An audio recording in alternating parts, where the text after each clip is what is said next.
Ms. Cohen. Thank you, my Lady Mayor. Please call Miss Alice Ferguson. I do solemnly, sincerely and truly declare and affirm that the evidence I shall give shall be the truth, the whole truth, and nothing but the truth. and nothing but the truth. Thank you, please. Thank you. Ferguson, thank you for coming along today to help us. Thank you. Thank you, Ms. Ferguson. You have provided a witness statement for the inquiry. I think it's in front of you. And the reference that we have for it is INQ 000588036. You signed that statement on the 5th of August 2025.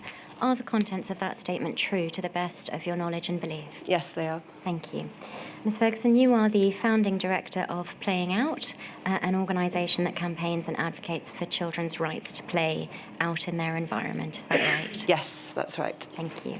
And in terms briefly of the work that you undertook in that role during the pandemic, you campaigned and advocated for children to be able to continue to play outdoors, liaised with the Children's Commissioner, academics and other organisations in the play sector to raise these issues, and you conducted grassroots work engaging with parents and families who were worried about their children's ability to play and socialise. Is that a fair summary? Yep, that's right. Thank you. Ms. Ferguson, you have told us throughout your statement about why you say it is so important that children are able to play. If we can look, please, at paragraph 129 of your statement. Thank you very much. You refer there to a research paper by Professors Wendy Russell and Alison Stenning, who in April 2020, just under a month into the first lockdown, wrote, as we see there at paragraph 130, whilst in the current crisis there is a necessary focus on essential activities, play is also an essential activity. It is fundamental to children's well-being, resilience and development, and it is mostly how they exercise. In their play, children take aspects of their everyday life and turn them upside down to create new worlds that are less boring, and so on. Ms. Ferguson, in addition to that, in your statement, you appear to place emphasis on outdoor physical play in particular. Can you tell us why that is, please?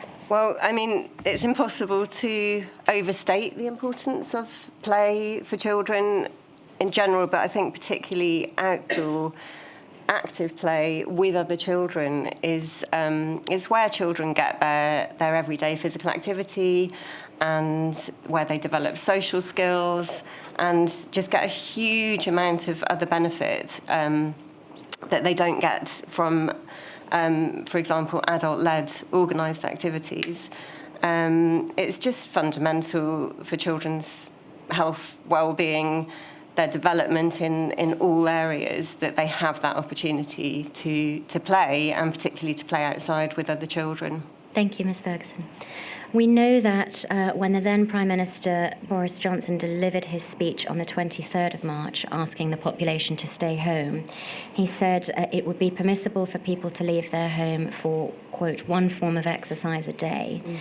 And the examples he gave were a run, walk or cycle.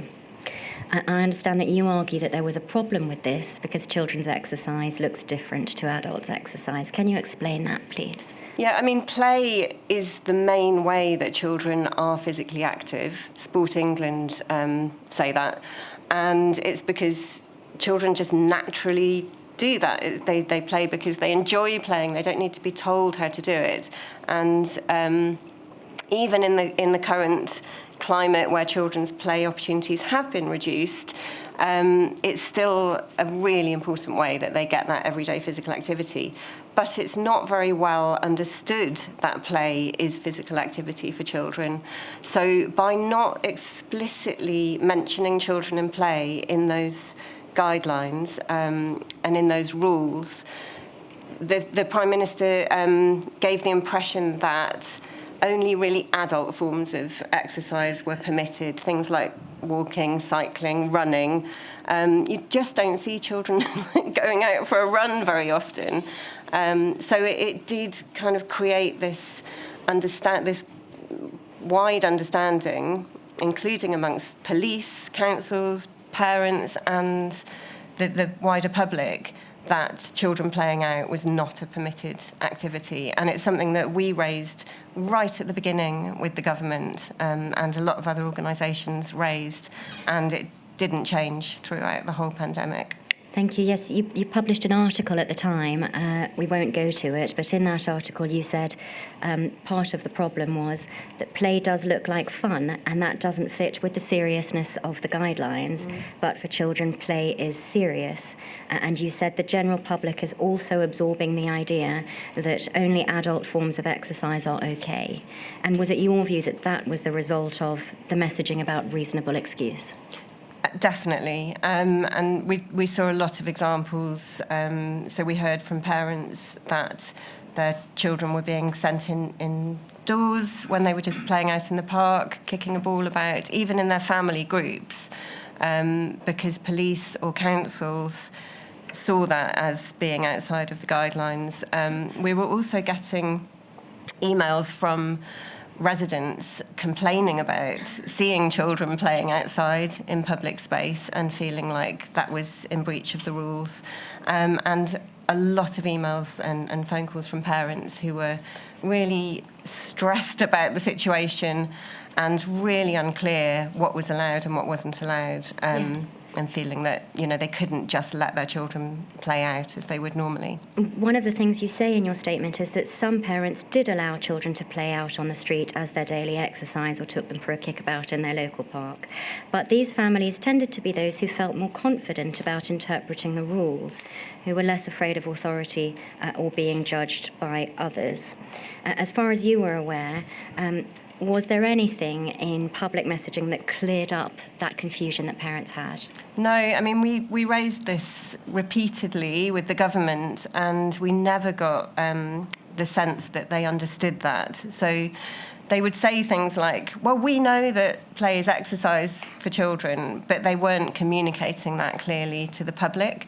And we know that it was probably the more affluent families that were feeling more confident to interpret and bend the rules and do things like taking their children to the park. And it was families who were already more, unequally impacted by all of it. Maybe those who were living in flats with no gardens, with less access to safe outdoor space, who were particularly fearful of the consequences of breaking the rules, and things like even being fined. We did hear about parents being fined for letting children play outside. And on that point of inequality, you draw attention in your statement to the Born in Bradford study, which found that 1/3 of children asked between May and July 2020 about their physical activity levels said they did not usually leave the home at all. And you quote the author of that study, Dr. John Wright, who said that children from poorer and ethnic minority backgrounds, and there is a big overlap between the two groups in Bradford, were particularly likely to be getting insufficient exercise. Was it your experience then that perhaps disadvantaged communities had a lower level of confidence about interpreting the rules to include play as exercise? Yeah, absolutely. And on top of that, we know that there's a strong overlap between families facing disadvantage and families who don't have access to gardens and other safe space. So they were sort of doubly impacted by all of it. You're talking about England and the UK. Yeah. Do you happen to know what happened in the rest of the United Kingdom? A bit, yeah. So in Scotland, the First Minister, I think in July 2020, said very clearly children under the age of 12 should be able to play out freely with their friends because it's so key to their health and well-being. So they exempted children under the age of 12 from social distancing rules outside at that point. And very clearly sort of sent a message that it was important and good for children to play out. And I know in Wales, similar messages were put out by the government, and both countries have incorporated the UNCRC. Both countries have a play strategy and more specific play policies. so there's that sort of underpinning and understanding in the governments there that play is important for children, and that came through in their messaging. So in Wales, it was less. That didn't get interpreted into the rules in quite the same way. I think there was still probably a reluctance in the Welsh government to veer too far from the UK government guidelines and rules, but it did create more of a climate of children playing out being acceptable and legitimate. We will come to look in some detail in a moment Okay. at some specific Welsh guidance. Just before we do, I want to pick up on your comment a moment ago about police. In some of the examples that you give in your witness statement about families who did take a view that the rules permitted their children to play outdoors, the examples that you give are of parents whose children were stopped by police from climbing trees, from paddling in a river, and from building a snowman. And in each of those examples, it was the police who told families to stop their children from playing.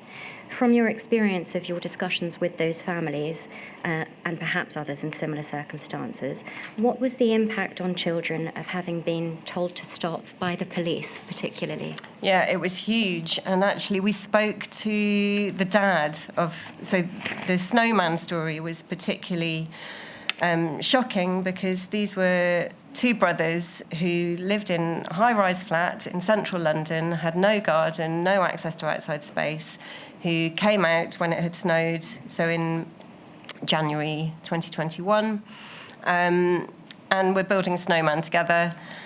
And the police came and told them off and told them to go inside and that they were breaking the law. And we spoke to the dad again fairly recently, and he said the impact of that and the whole stress of the pandemic for those children being trapped inside their home was ongoing, that one of his sons in particular hadn't really recovered and was still socially anxious and had kind of lost his confidence about going out and being social. Thank you, Ms. Ferguson. I would like now to turn to the issue of children's access to public play spaces and particularly playgrounds.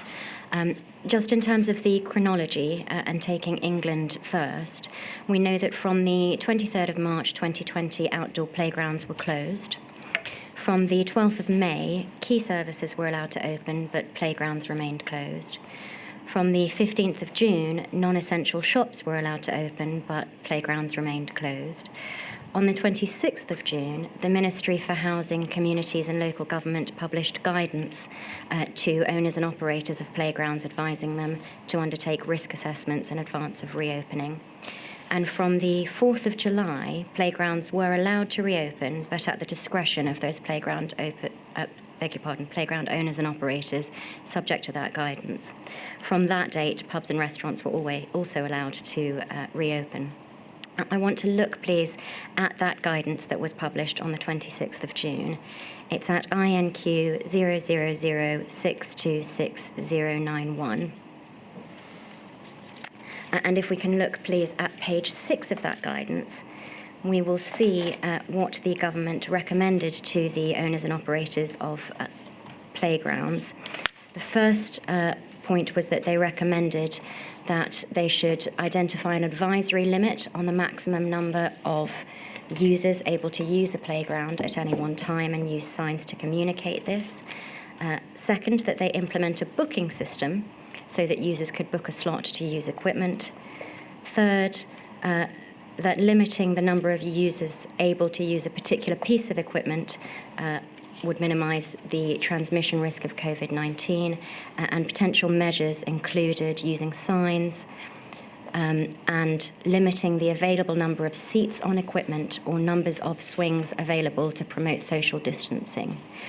Now, we won't go through the entire document, but other guidance, for example, included regimes about cleaning play equipment, signage to encourage the use of hand sanitizers, and banning eating and drinking in playgrounds. Just pausing there, can I ask you, please, about the potential for this guidance to impact children if it was implemented. So would it be safe to assume, for example, that it would limit a child's ability to play freely in a playground if equipment was roped off or swings were removed? I think, can I just say a little bit about the wider context, why this matters? Because I think the pandemic and the situation around children's play in the pandemic did highlight quite a lot of wider problems. But one was the fact that children's spaces for play have become very limited. So whereas it used to be children would play out in the wider environment, in streets and in public space, playgrounds have become almost the one place where children now feel safe and allowed to play, explicitly allowed to play. So it meant that in the pandemic, these very limited small spaces became hugely pressured, and there was a sort of sense of fear and risk about the number of people, using these limited spaces. And also, I suppose, the closure of these spaces for a lot of children meant the removal of even that limited space that they had to play, so there was no alternative. But in terms of this guidance that the government put out to local authorities, I mean, I've read reports from the LGA that said local authorities said it was completely unworkable, and it was like the straw that broke the camel's back, was a quote from one council. Yes. Just the amount of pressure that it put on councils to try and manage something that wasn't manageable. And they were talking about parents being so desperate to let their children play that they were climbing, lifting their children over the gates and trying to sort of break into places. So I think it's really clear that it wasn't a workable or realistic approach, and it did have a huge impact on children. Thank you. And sorry, just to say as well, it kind of added to this sense that play in general was not a permitted activity. I'd love to know how you would do a booking system for an outdoor playground. I know. If we can look, please, at INQ 0005885537. This is the Equalities impact assessment that was undertaken in respect of that guidance. There was no child rights impact assessment. And I'd like to look, please, at page 2 of that. We see under analysis, the actual analysis undertaken, and under age, the analysis in respect of the protected characteristic of age. If we look at paragraph 3 of that, thank you very much. This is, I think, the analysis of the part of the guidance that we were just looking at. And it says, the reduction of seating in playgrounds and surrounding areas to facilitate social distancing suggested by the guidance may cause issues for older age groups by removing areas where they may rest. We are aware that older age groups may use outdoor gym equipment or may accompany grandchildren to the playground. Do you consider that that is a fair and adequate analysis of the impact on children limiting play facilities? No.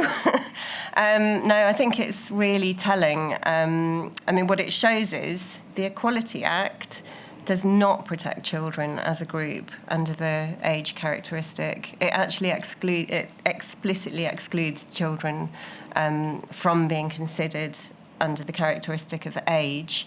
So, yeah, I read that report, and they talk about, the impact on all the adult equality groups and not the impact on children. And, it just exposes this sort of bigger problem that we've got in this country, where there's no mechanism to ensure that children as a group are considered and that the impact of decisions on children as a group are taken into account. Yes, and this may seem a rather obvious question in light of what you've just said, but in your statement you say that there ought to be greater use of child rights impact assessments. Is this an occasion where you say that should have been used? Yes, definitely. Thank you. Can we bring up now, please, INQ 0003497222? This is a ministerial advice to the First Minister of Wales. I said a moment ago we would come to look at some of the Welsh decision-making.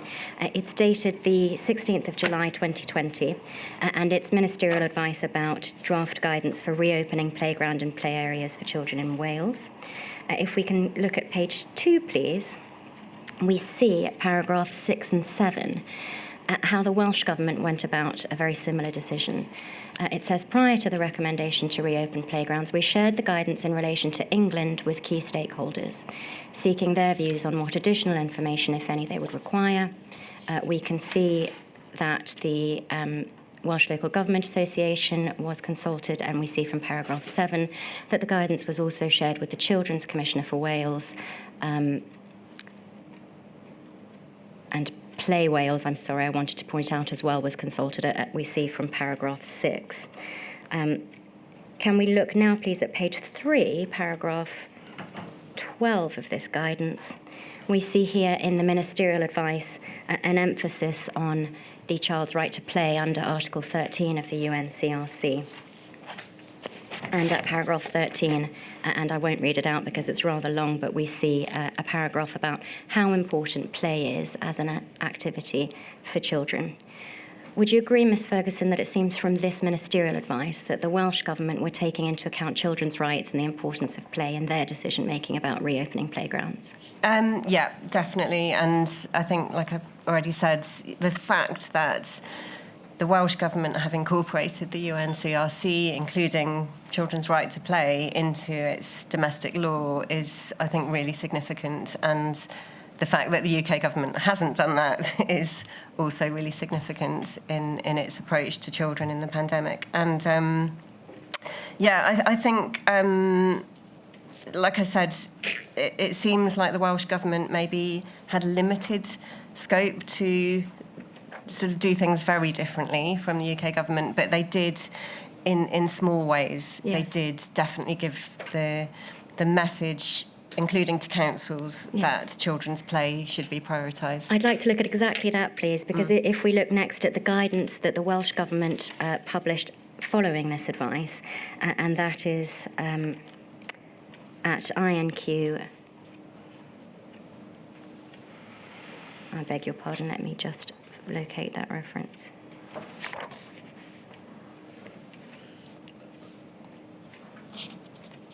Yes, I'm sorry, INQ 000081308, please. Thank you. This is the Welsh guidance. And if we look briefly at page 4, please, we see in the middle of that page, again, an emphasis on the importance of children's play. And then if we can, and I think this is exactly the text that was in the ministerial advice, but if we look next at page 7, please, we see that in substance, the ingredients of the guidance that was published are very similar, in fact, to the English guidance. So signage to maintain social distancing, a maximum number of users, limiting number of seats or swings available to promote social distancing. And again, we won't read the whole document, but the guidance in substance was indeed very similar. So may I ask, Ms Ferguson, even if the Welsh approach to decision-making was rights-based, and the language used in the guidance perhaps emphasising the importance of play more, if the outcome is not so much different in terms of substance, do you say a rights-based analysis is still valuable in itself? I would, yeah, because I think we talked to Play Wales as well, who do have a close relationship with the Welsh Assembly and were advising and feeding in. That I think that the fact that the UK government had a sort of leading role in setting the tone for COVID law and guidance is a really important factor. So I think it's really hard to say what would have happened, in Wales had that not been the case, had they just had autonomy to develop their own laws and guidance. And I think, but even the words that they used, I think, are significant, even if it didn't, unfortunately, translate into very different rules on the ground. Just saying things like, in their guidance, they said, while there are many options in terms of what stays open, what is closed, blah, blah, blah, children's rights must factor in the decision-making process. we should remember that for every child in Wales, this is their only childhood. This is the only childhood they will have. And so I think just saying things like that, if we'd heard words like that coming from the UK government, it would have made a big difference, I think, to how children and parents felt in the pandemic. Thank you. Can we look, please, at INQ 000546957? This is the result of the Local Government Association survey that I think you referred to a moment ago. If we can look, please, at page 163 of that. This is the return of the survey to the question about what proportion of councils with the power to do so restricted children's access to outdoor play spaces. We see that it was at 74 in England and 73% in Wales, so very similar indeed, and the overwhelming majority. Is that figure of roughly 3/4 of regions closing or limiting access to playgrounds consistent with your experience? Yeah, I mean, we were not so focused on playground closures. There were other play organisations who were more focused on that particular aspect. Playing Out's remit is more about children's wider right to play and the wider built environment. But from what I was seeing and what we were hearing, it seemed like the majority of playgrounds were closed for quite long periods of time. Thank you. And just before we leave this, if we can look over the page, please, at page 164. This is the response from the local government survey to the question, did the local authority carry out any form of analysis of the impact on children of restricting access to spaces? Now, we saw or heard from the guidance that the owners and operators of playgrounds were required to carry out a risk assessment of opening.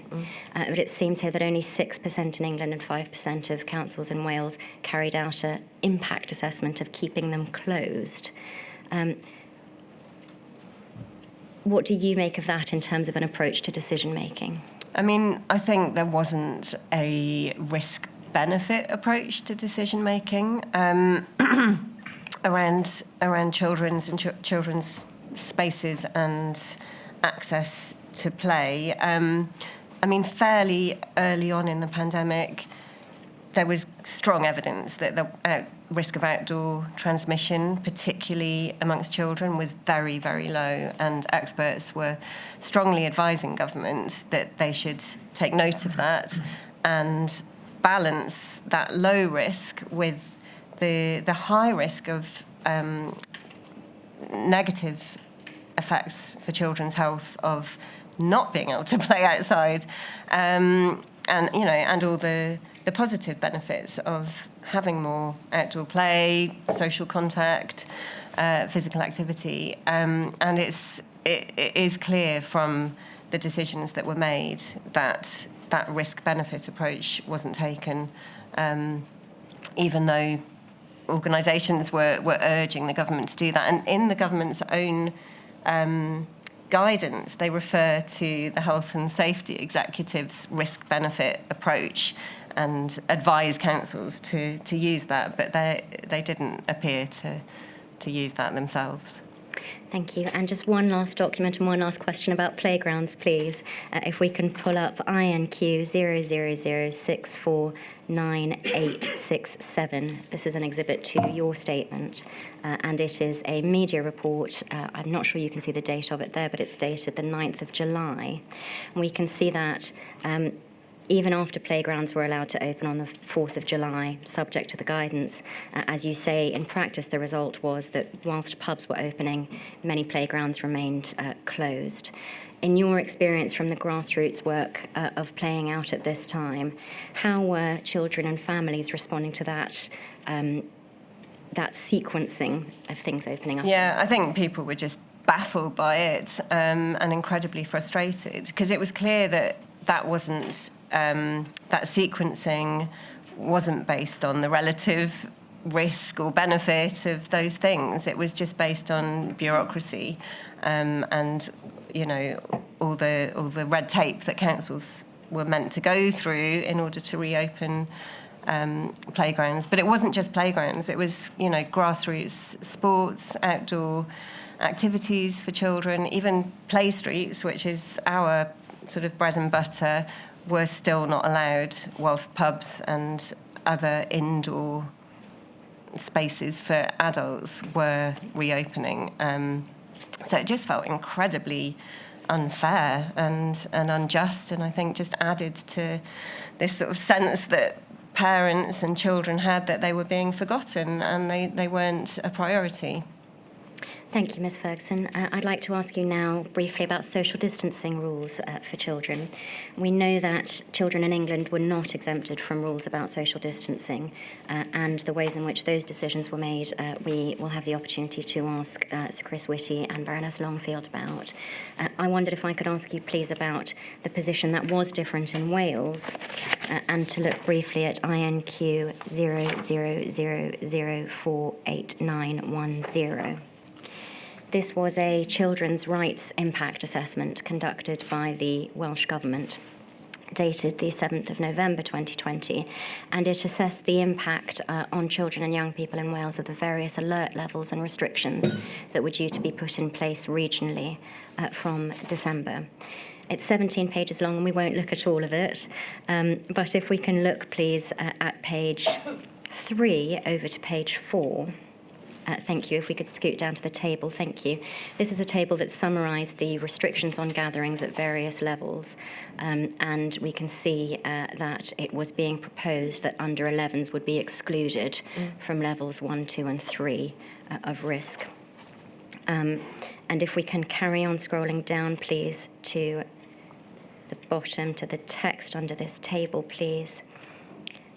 We see that this was informed by the top 3 things that young people were telling the Welsh Government in the Coronavirus and Me survey about these stay-at-home rules, and that those were that they were most impacted by, quote, not being able to spend time with friends, not being able to visit family members, and school or college closing. In your opinion, Ms Ferguson, when it came to rules about social distancing, did the rights-based approach in Wales mean that the Welsh Government reached a different conclusion? It seems like it from what I've read and what I've seen. I mean, children in England were saying exactly the same thing. So the new Children's Commissioner, Rachel D'Souza, when she came in, she did a big survey, and one of the top thing, well, I think the top thing that children said they wanted was more time outside with friends. So it's just clear that the government weren't really even listening to the Children's Commissioner about what children wanted and needed at that point. Thank you. I'd like to ask you just briefly about the cumulative impact of all of these different measures on children. So about confusion, as you say, about whether they could go outside to play at all, loss of access to play spaces, loss of other children to play with through social distancing, and of course that happening in the context of school closures. What were families telling you about the cumulative impact of these aspects of the pandemic on their children? So, do you mean just the overall, the sort of all of it added up together? Yes, thank you. So, I think, firstly, it really impacted children's physical health. It really impacted children's ability to just be active and get the exercise that they needed. Just through all of the different things, the general sense that play wasn't permitted, but also the specific rules. Are you going to ask me about the specific rules, or shall I? So a particular example is the one-to-one rule in England allowed one person from one household to meet one person from another household outside. And children from the age five and over were not exempted from that rule. So it meant a parent with a 5-year-old couldn't go out and meet another parent with a 5-year-old, and any child that was still too young to go out independently couldn't go out and meet another friend to play. So we raised this with the government at the time as actually being discriminatory towards children, along with the Children's Rights Alliance for England. And we didn't really get a response. But so there were specific rules that actually exacerbated the situation for children and meant they had even less freedom to go out than adults did. And the impact of it, was huge. So physical activity, we know children's physical activity levels fell even further during the pandemic and still haven't fully recovered. Child obesity went even further up during the pandemic and is still higher than it was pre-pandemic. The impact on children's mental health was huge. So, anxiety, stress, isolation, loneliness, and a lot of experts have written about it and reported about it. Thank you so much, Ms. Ferguson. Coming then finally to your lessons learned and your recommendations, I think one recommendation that you make clearly in your statement is that you say there should be a greater recognition of children's rights under the UNCRC. How practically do you say that should happen? Through what measures? Sorry, can you just ask the question? Yes. You say in your statement that there should be greater recognition of children's rights under the UNCRC. How do you say that should happen? I mean, ideally, the UNCRC becomes law in the UK, as it is already in Scotland and Wales. And that would, automatically mean there was a mechanism for decisions to have to legally consider children, and for any discrimination or breach of those rights to be challenged in court. Also, I think you mentioned children's rights impact assessments, just bringing that in as a matter of course. And again, I know we've signed up to an amendment recently that proposes that in a bill going through Parliament at the moment. Also, maybe just looking again at the Equality Act and why children are not included as a group, as an equality group under that, and what the impact of that is on decisions that impact children. And I think the overarching thing that would make a big difference would be having a cabinet member, a cabinet minister for children who had play and children's well-being within their remit. There's just it was really clear through all our campaigning through the pandemic, there was nobody to go to in government with this huge problem that was impacting children. And we just, we got passed around from department to department. There was no one department or senior government person who felt it was their responsibility and their remit to look into this. And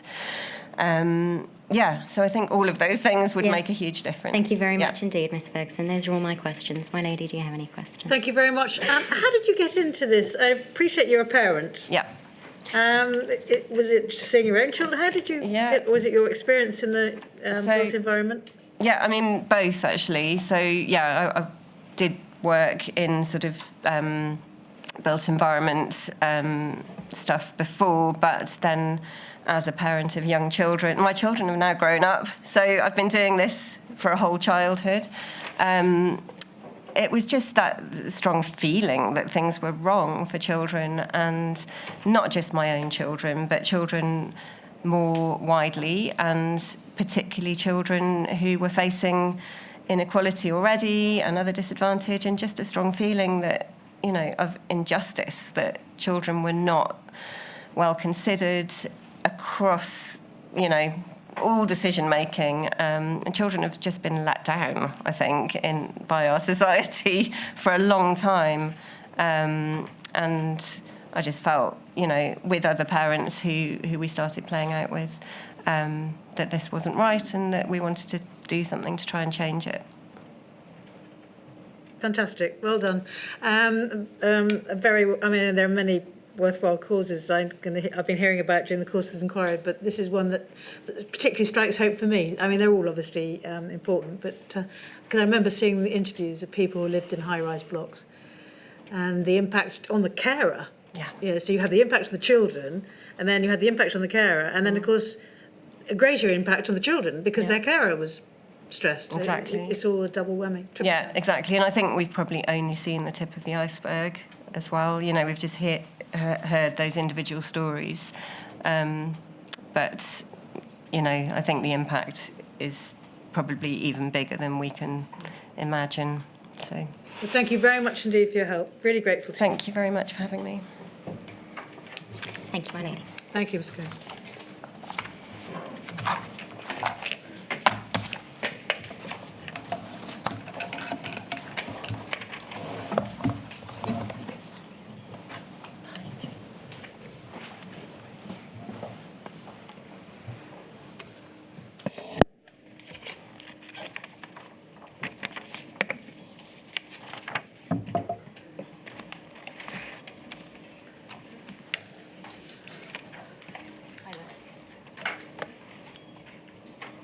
My lady, may I call the next witness, please? Professor Catherine Davies.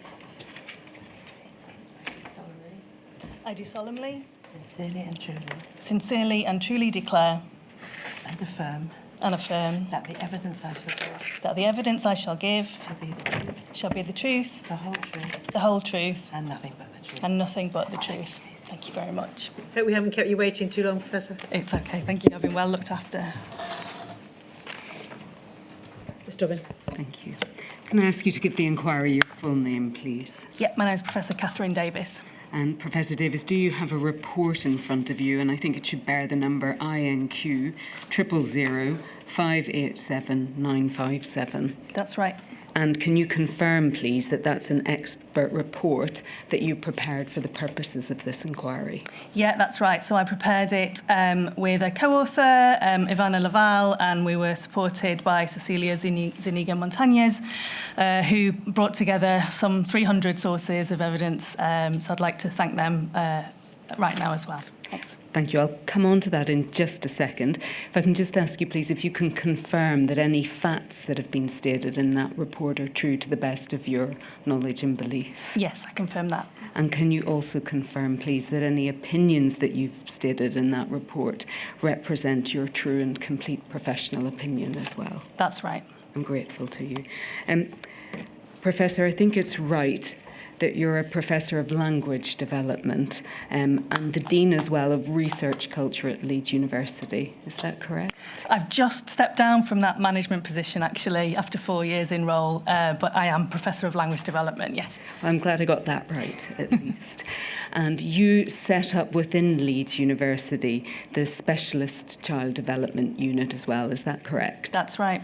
And is that a unit that undertakes research then into children's development and the sorts of issues that arise in modern child development as well? Yeah, that's right. It's the Centre for Child-Led Research at Leeds. It's a base for families to come in and take part in our studies, and it's a collaboration of many academic colleagues who use that facility.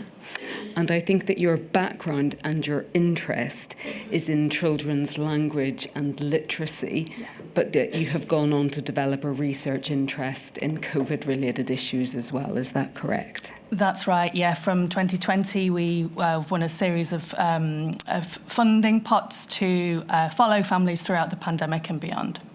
And as you've mentioned, you co-wrote this report with Ms. Ivana Laval, and I think it's right that she was previously the Director of Research at the National Children's Bureau and was the Director of the Families and Children Group at the National Research for Social Research as well. That's right. Is that correct?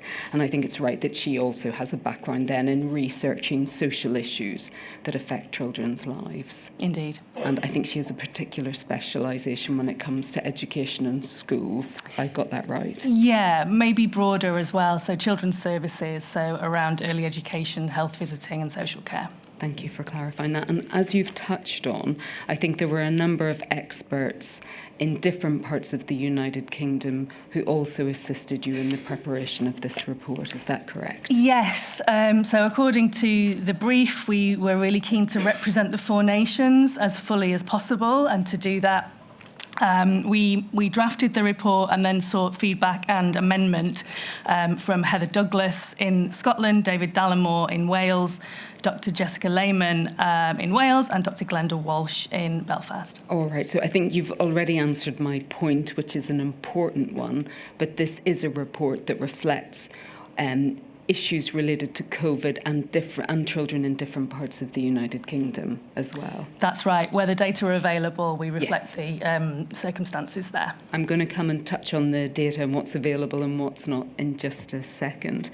And I think probably before we go any further, it's just important to establish that when we're discussing children in the context of this report, we're talking about children who are between birth and 5 years of age. Is that correct? That's right, yes. That's the focused age range. Some of the data sources are a little bit older than that, and in some of the data sources it's not always easy to disaggregate that age group from a longer sample, a bigger sample. But yes, I would say 95% of the sources are focused on children from birth until age 5 or 6, really, that transition from reception to year 1. I just want to start then by focusing on children's vulnerability. And you make the point at paragraph 116 of your report, I don't think you need to go to it, that children of this age are more likely to be on a child protection plan than older children. Is that right? Yes. 2 questions, I think, follow. Is that a reflection of the fact that children of this age are just inherently more at risk than older children? That's right. These children, younger children, are of course more vulnerable, less experienced with the world, less able to assert what they need, or flag discomfort or problems or anxieties around them. But I think broader than that, young children, the under 5s, are particularly vulnerable because they are so well, first of all, so dependent on the care of adults, so dependent on that kind of rich environment, stimulating environment around them for healthy development, dependent on services such as early education that we'll hopefully go on to talk about. Their brains are going through a rapid period of growth, and they are extremely kind of reliant and vulnerable to that environment that they're growing up in. So for a range of reasons, this age group are different. They are particularly vulnerable. I'm going to tease out each one of those, but just focusing, I think, on the thing that you said last, which was about their vulnerability, I think, to environment. And one of the things that you've also said in your report is that they're highly responsive to their environment. And I just wanted to make sure I'd understood what you meant by that. They're responsive to their environment, yes. So given a rich environment, children will thrive. Any child can thrive given the right environment. Now, that may be tailored to their particular needs in the case of children with additional needs, for example. But to provide that kind of warm, nurturing, interactive space is what a young child needs to develop well, to develop healthily. Access to outdoor space, to play facilities, which can be very simple. Access to the wider village, it's sometimes known as, that wider system of social support. That might be through extended family. And there is a critical period, a sensitive period for that development. So if those conditions are not provided at a certain point in early life, it's extremely difficult, not impossible, but it's extremely difficult for the community, for families and services to make up for those lost opportunities. All right, I think you probably hit on one of the most important points in your evidence. So I just want to pause and draw that out. I think in this inquiry we'll be asking the question of whether or not there are children who are at very specific points in their development that rendered them more vulnerable to longer-term harm. So I think the first question is, should we proceed on that basis in relation to children who are between 0 and 5? Sorry, just to clarify, should we proceed on the assumption? Should we proceed on the assumption that these are children who are at a highly sensitive period in their development and therefore need to be given very distinct consideration? Absolutely. When it comes to pandemic-related issues? Yes, I do think that children, basically need to be considered in social policy, but as I've talked about already, that they should be thought about differently because of these vulnerabilities, susceptibilities, dependencies, the critical period that we've talked about. I'm not sure if I'm sort of overanalyzing. No, you're not, and forgive me, I probably didn't ask the question very well. I think one of the key things that you may have said is that with children this age, if you miss something, or if they're exposed to something during this period, it might be harder and possibly very difficult to remediate. And that's why this might be such a key period and something that really needs to be thought about in future when we're considering pandemic planning or how to mitigate the impacts of a pandemic. That's right. So children from 0 to 5 will grow, mature, develop through a number of different sort of domains. So that might be their physical development, their language and communication, other types of cognitive development. And by that, I mean being able to kind of regulate themselves, being able to pay attention to certain things. So what have I said? Communication and language, socio-emotional development, their understanding of how they feel and ultimately how others feel. They go through development within their problem solving, within their literacy a little bit later on, within maths and numeracy. And all of those skills are, first of all, interrelated. You can't actually access those other domains without good language, for example, but they all build on very early kind of fundamental skills, often something that we're not aware of. So, for example, to develop good language, children need to be able to share joint attention with somebody. So an adult is sort of like a triangle, an adult and a child looking at the same thing and maybe talking about it. That's a sort of it needn't be a verbal thing, it's a kind of pre-linguistic thing. But to develop that joint attention capacity, gesturing as well, pointing and responding to points, all of these things are prerequisites for good language. So it's not that it's a fixed schedule, it's not even that it's a kind of rigid order, but if those foundational skills are not laid down, yes, then they will not be able to develop the more sophisticated skills later on. All right, I'm sure we'll come back to this as we go through your evidence, but I just wanted to establish how important this period might be really from the outset of your evidence. And I think just going back to this point about children being highly responsive to their environments, and you've mentioned being responsive to a rich environment, but can I ask you about the flip side of that then, and children's responsiveness or their sensitivity to stress or anxiety in adults or difficult circumstances within the family home?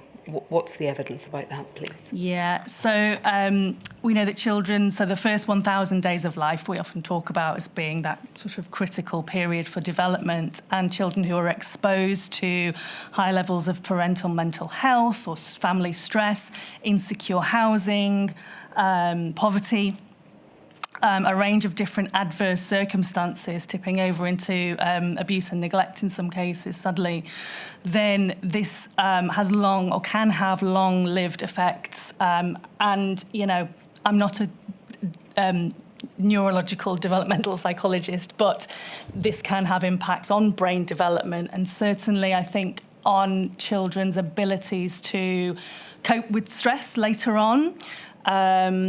And to be able to sort of have the resources to focus on that kind of healthy development. If I can, I'm quite a concrete thinker, I'll give you an example if that's okay.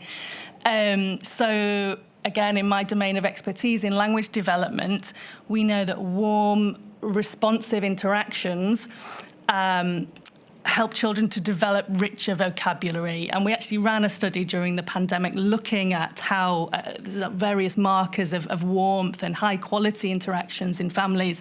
They sent us videos. They were fantastic contributors to that research, the families in our study. And yes, we did find a strong correlation between how warm and interactive those responses were and the children's vocabulary development during the pandemic. Interestingly, we didn't see a difference socioeconomically within that sample.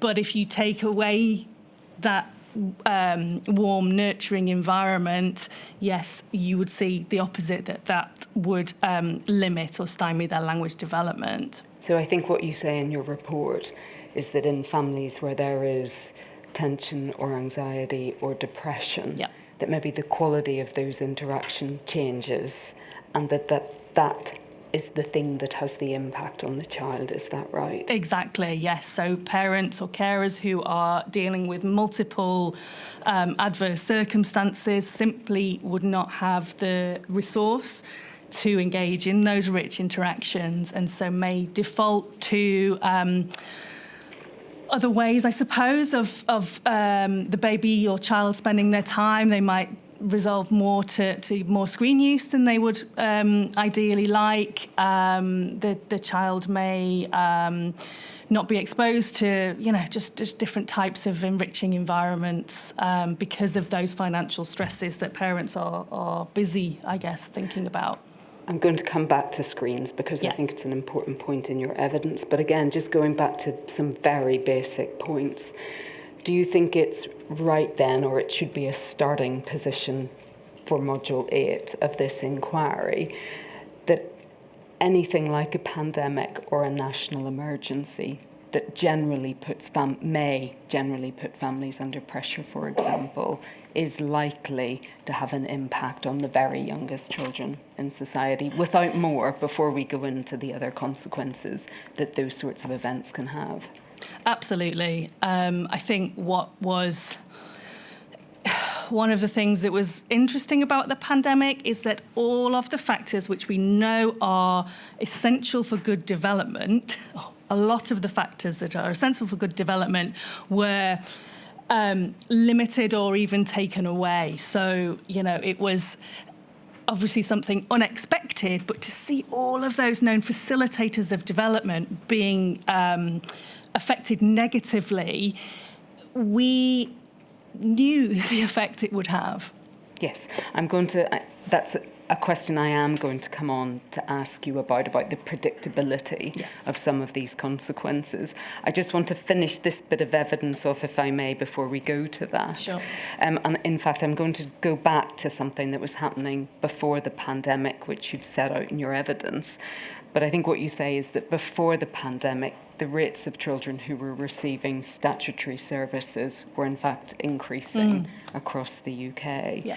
And do you think that that's relevant context and something we should bear in mind when we come to your evidence about the impacts on services across the board? Yeah, I do think we need to widen our window of interest to the years leading up to the pandemic and looking at what was happening in those services for children. And as you've said, according to some of the data in the report, use of interventions in social care, whether that's a protection plan or children being taken into care, were increasing prior to the pandemic. There are multiple and interacting reasons for that. I mean, one train of thought is that it's because of disinvestment in some of the services that supported children, the kind of early intervention or more sort of low threshold kind of services like Sure Start, for example. Because of the dismantling of those early intervention approaches, then that left the social care sector really with fewer options than to refer them to more expensive, more stressful, more intrusive and heavier that's the word I'm looking for, heavier interventions, and that's, as I've said before, the protection plan or the looked after status. All right. I just want to test that in terms of the pandemic, Right. but I think, does it broadly demonstrate that families may have been under more pressure in the years leading up to the pandemic? That's right. And equally that services may have been under more pressure too leading up to the pandemic? Indeed, yes. And that may have impacted the choices that services were able to make? That's right, yes. As I've mentioned, that disinvestment in early education, in health visiting, in social care, and allied services such as speech and language therapy, physiotherapy, for example. There were fewer options, as I've said. And also, I think there was a little bit of kind of sharing of responsibilities amongst those services. So whereas, a fully funded and fully functional social care service might pick up these early kind of concerns, without that kind of safety net, then it was going into, say, early education to do those sorts of referrals instead. So not only were services dealing with their speciality, but they were picking up some of the gaps that were left in allied services. I'm just going to come back and I want to deal with a UK point before I move on. You've made the point in your report that children were being cared for at a higher level prior to the pandemic in Scotland and Wales. And I think you go on to make the point that it's not really clear why that's the case. Can I just check with you, because I think it might be important for us, that evidence doesn't mean that children were at risk of more harm in those parts of the UK, does it? It's much more complicated than that. Indeed, yes. There are some disparities in data availability between the four nations. The Scottish Government deserve particular recognition, I think, for the transparency that they share data. And on the other end of the scale, there are quite a lot of gaps from Northern Ireland in particular, not just the making the data available, but even the collection of data in early classroom settings, for example. So yes, that is part of the story behind the data. It's about data availability. I'll come to data more generally. It was really just that very specific point about children being taken into care, more children being taken into care in the parts of the UK. And I think you say at paragraph 120 that there are lots of different reasons for that, and that it's not necessarily why it's clear. And I think I really just wanted to test that point, that it's not that the children in Scotland or in Wales are in a very different position from children in England or Northern Ireland. Would that be right? That's right. And I think to really understand that, those differences, we would need to look at the time running up to the period of interest and looking at investment in those services between the four nations. So with the devolved nations, for example, that kind of funding model, there may be more or less control over where those budgets are spent. And I think that is part of the explanation for the differences between the nations. But I agree that those differences are not due to, simply living in Northern Ireland. Yes. All right. I'm just staying, as it were, with a United Kingdom focus. I think it's correct when we go on to consider early years education that each part of the UK has its own specific framework for measuring children's milestones. Is that right? That's right. And can I just check with you that these names will be familiar to people in the UK, but in England it's the early years foundation stage. Yeah. In Scotland, Being Me, Wales, early childhood play, and Northern Ireland, the Learning to Play policy framework. Are those frameworks in any way distinctly different from each other, or are they all measuring roughly the same milestones? They are broadly similar. They each look at broadly similar domains of development, so around language and communication, around physical development, that can be gross motor, like running and jumping, fine motor, like picking up a pencil, socio-emotional development, literacy, cognitive development. So yes, broadly similar domains. I think my Scottish colleagues would like me to point out that a big difference that they would characterise between the Scottish and English frameworks is that the Scottish, and actually to an extent the Welsh as well, really looks at a kind of holistic development, looking at children on their own journey, their own developmental path, rather than hitting sort of predetermined milestones, which is sometimes how the English EYFSP, Early Years Foundation Stage Profile, is interpreted. Okay, but I think when we come to look at Scotland, we can see that they do measure some very specific things Sure. that in fact have provided you with a rich source of data about the impacts of the pandemic, which we'll come to.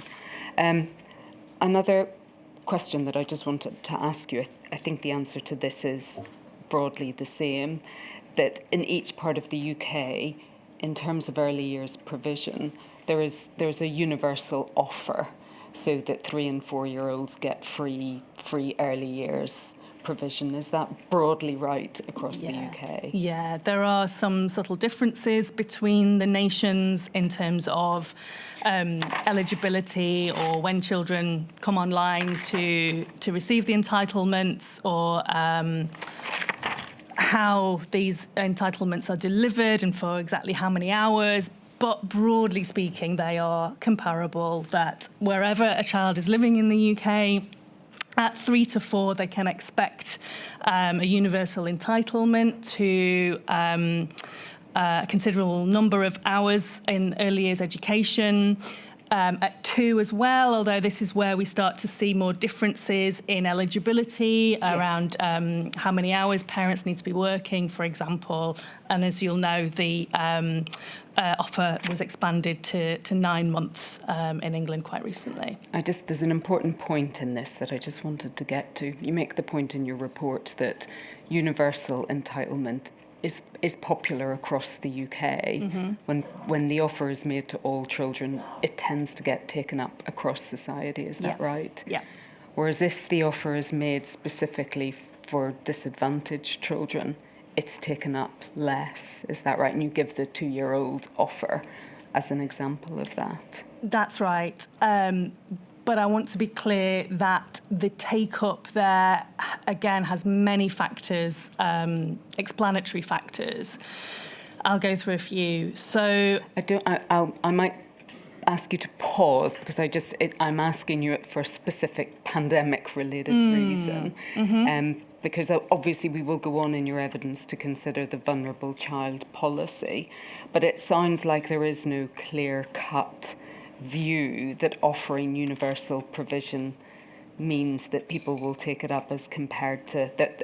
You seem to be suggesting it's much more complicated than that. Yes, that's right. That's right. But without going into too much detail, I don't want to be characterised as implying that disadvantaged families don't take up their entitlement just because they don't want to take part. There are some barriers there. Okay, so for example, that might be in relation to 2-year-olds that you might have to pay a top-up fee, for example, and that's the barrier. That's right. So it's not a straightforward. Yeah. And there are some nurseries who are not able to provide the additional learning support, for example, for certain young children. So there are cases where parents have been declined a place despite having the entitlement. And another very basic point, you make the point throughout your report, I think, about the importance of attendance at early year setting in helping children's development, correct? Yeah. Is that because attendance at early year settings helps parents to be able to work and that has a positive bearing on children's development? Or is it attendance per se at an early year setting that has the advantage or that confers the benefits? The latter. Yeah. Right. So being in a group-based, centre-based early education and care setting will provide interactions with a range of different types of people. It's how children come to learn to share, to negotiate, to assert themselves, to sit and wait, would be exposed to a different range of foods, for example, have access to play equipment. So, yeah, these early years education I would characterise as warm, nurturing environments that enable the development of children's language, cognitive, social, physical development, and, by the way, allows their parents to work. Thank you. And I think in your evidence as well, it follows that two of the groups of children for whom it has particular value are children from a socio-disadvantaged background and children who have additional needs as well. Is that right? That's right, yes. Yeah, one of our own studies from quite early in the pandemic that we followed close to 300 families throughout the UK, looked at those children who were and weren't accessing nursery and found that those who were later on were doing better on their language growth and on their cognitive development as well. And with the language, that effect was solely driven by the disadvantaged families. So those families do stand to gain more by attending. Okay, and I just want to touch on a couple of other basics before we move on. But one of the services that you deal with in your report is health visiting, and that's a nursing service that's also provided throughout the United Kingdom as well, correct? Yep. And I think the main difference that you draw out in your evidence about that is that healthcare numbers have declined quite significantly in England, but not in the rest of the United Kingdom. That's so right. That's a difference, correct? That's right, yes. The number of health visitors has sharply declined in England, but not in the other three nations of the UK. And in terms of differences throughout the UK, the other provision that you point to as well is that Wales and Northern Ireland both have a form of integrated child services as well. Mm-hmm. So I think that's Flying Start in Wales and Sure Start in Northern Ireland, That's correct? Right, yes. And the main, I think, positive that you say about those services is that they bring lots of different services together to sort of provide a form of universal service to individual children, but particularly in deprived areas. Is that right? That's right. So these are community hubs that can provide early childcare and education, referrals to specialist provision, if that's medical, health, educational needs, for example, provide the families with financial advice or signposting to other forms of support, and are a really valuable form of social support as well, where parents can meet other parents in similar positions. And yes, those hubs are placed in areas of disadvantage. And I think it follows then that that provision doesn't exist, as it were, throughout England in the same way. That's right. And does it also follow that it doesn't exist in Scotland either? Yes, that's right, yeah. So they were in England, as you'll know, as Sure Start centres that were started to reduce and then disappear after 2010. Yes, but I think there has been some provision made in England, hasn't there, for an alternative form of service. Is that correct? Yes, that's right. There's the Best Start hubs that do incredible work, but are nowhere near as numerous as the preceding Sure Start centres. All right, so that's the key difference. Yep. Thank you. I'm going to go on then in your evidence to consider some of the impacts of the pandemic. But before I do, in your opinion, is there a particular decision that you would point to that had the most impact on children in their early years, or which has had the most consequences, or is the picture far more complex than that? I think I can pick two out, and one would be the closure or the restriction. Schools were not closed. Schools were restricted. So the restrictions to early years education, and then the redeployment of health visitors as well. I would pick those out. With the first, for all of the reasons we've talked about already, in terms of the provision of that rich environment. But for both, they are, as been summarised in the evidence from the Children's Commissioner, which I was also asked to consider, they are both routes for referral, for flagging vulnerable children children who may be at risk of abuse or neglect or other kind of harmful circumstances. So both of those had that kind of function as well. And in the absence of that continued contact in the same way, so health visiting, again, wasn't stopped, but it was reduced and largely moved to online. That meant that families, children who were at risk, there were much fewer referrals going through. All right, we'll come to the statistics on that, but I think that goes back to the point that you made at the very outset then.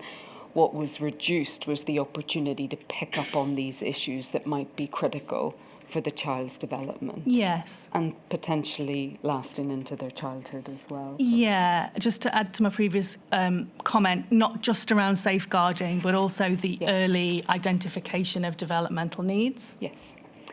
And I just want to go back to something that you said at the outset as well, I think, which was that you could foretell that there would be some of the consequences that you have found in your report. Is that right? That's right. I mean, given decades of academic research and, of course, practitioner expertise, they know what children need to thrive. So in the absence of that, it was predictable what the likely outcomes would be, and that's specifically about the socioeconomic, the inequities in those effects. And it wasn't just predictable, but it was predicted. So if we look back at a couple of the minutes from meetings of SAGE in 2020 and 2021, they flagged the potential risks to the risks of closing these services or restricting these services. I think UNICEF as well flagged this. There were, a number of national, international organisations, committees of experts who did flag the need to acknowledge, monitor some of the harms that were playing out for our children, as well as monitoring infection rates through the pandemic. Really, what I had in mind when I was asking you the question was at an earlier point. Do you think that it is predictable that if you close early years provision to most children, that will have the sorts of impacts that you detect or that you have found in your report? Or do you think the outcomes, which we'll go on to, that you find are surprising? No, they were highly predictable. And they were differential, so not all children suffered those harms. We have got some data around families who enjoyed the time together, dads who were spending more time with their kids, for example. Given enough resource, some families did okay through lockdowns, but more families did not do okay because of the removal of those services. And ordinarily, when one service is restricted, limited, taken away, the other services might come in to compensate. But the thing about the pandemic was that almost all of those services and informal support as well around extended family, baby groups, music groups, these kinds of things, they were all restricted simultaneously. All right, so I think your answer is a refined one, predictable for specific groups of children in society. All right. I'm going to go on then, if I may, to just asking you about some of the very specific findings that you made, and I think you'll need your witness. Do you want us to have a break? Oh, is it break time? Sorry. I was Don't worry. so interested. I can see. We take a break for everyone's benefit, Professor, so forgive us, but we will finish your evidence this afternoon. I shall return at past. Thank you. All rise.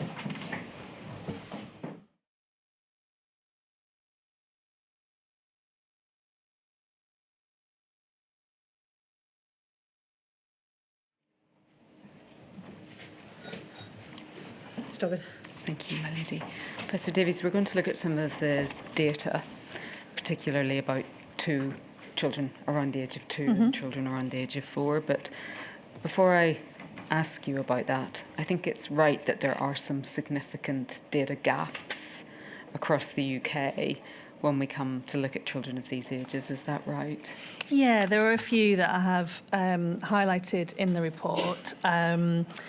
So around the 2-year-old data in Wales, in Northern Ireland, there was no 2-year-old progress data shared, and the same at 4 or 5 years of age as well. Are we just talking about the 2-year-old data at this point? In fact, I was talking about both. I think for Northern Ireland, it's right that there were no data sets for 2-year-olds or 4-year-olds. That's right. Is that correct? Yeah, that's right. And is that because Northern Ireland has chosen not to make that data public, or is it because they don't collect it? I believe there was a change in their framework and they don't collect it. Right. And do you think that of itself is significant, that data isn't collected? Yes, it does limit what we can say about the impact of the pandemic in each of the 4 nations. And wider than that, I think practitioners would appeal for greater data collection and sharing to be able to track progress in general. But it's really critical after the pandemic to really see how those children are doing as they age through school, and also what interventions worked for which children. All right. So I think one lesson potentially here is that having the sorts of data gaps that exist in Northern Ireland is a significant impediment to understanding precisely what is going on. That's right. With children of that Yeah. age. Thank you. So it's correct, across the UK, children are assessed at 2 years, yes? Mm-hmm.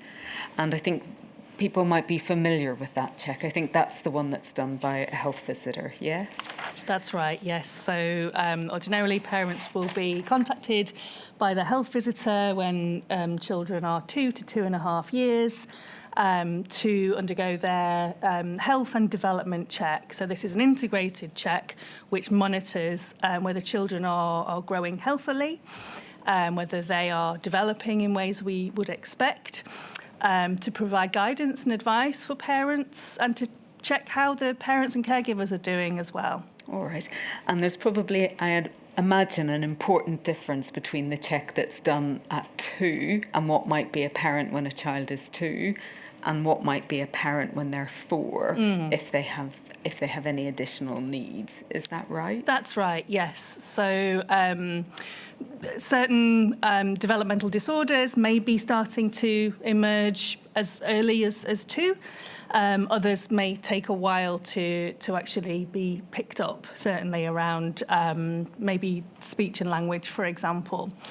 So yeah, the focus at 2 really is about growth and development. At 4/5, that is happening within school at the end of reception year to track children's readiness for year 1. All right. And we'll come on to school readiness as well. But if we pick up your report at paragraph 144, I think that's where you set out your findings or your analysis about the assessment of 2-year-olds. Do you have that? Yes. And I think what you set out there, if you have a look at it, I think that's your analysis about what has happened between the years 2020 to 2023, correct? Yes. And then to 2024. And I think your overall conclusion is that there hasn't been, the difference in children meeting those milestones is just slightly lower than it was between pre-pandemic levels, correct? That's right. And that sounds as though that's something to be optimistic about when it comes to 2-year-olds. Should we look at it in that way? These are, this is the overall data set. Yes. So all children sort of averaged together who underwent their progress check at 2. Now, what this average masks is differences between groups. There's high variability underneath those figures. And we can see, so I've mentioned in paragraph 146 that this varies by region. I've just pulled out one example there. Where 75% of 2-year-olds in London were reaching a good level of development, compared to 86 in Yorkshire and the Humber, so that 11 percentage point gap there. And I think, crucially for our purposes, when we look at those attainment gaps, those differences between different groups of children, they are widening over the course of the pandemic. All right, so we'll come back and look at some of your overall conclusions that you've reached. But if we just maybe look at in a bit more detail at the data from Scotland, and if I can just ask you whether or not it's right, because we're about to look at a whole lot of data from Scotland, that Scotland seems to be just a lot better at gathering this data. Is that correct? Gathering and sharing, yes. So if we look, for example, at paragraph 149, and I think if we can please bring up figure 3 on page 45.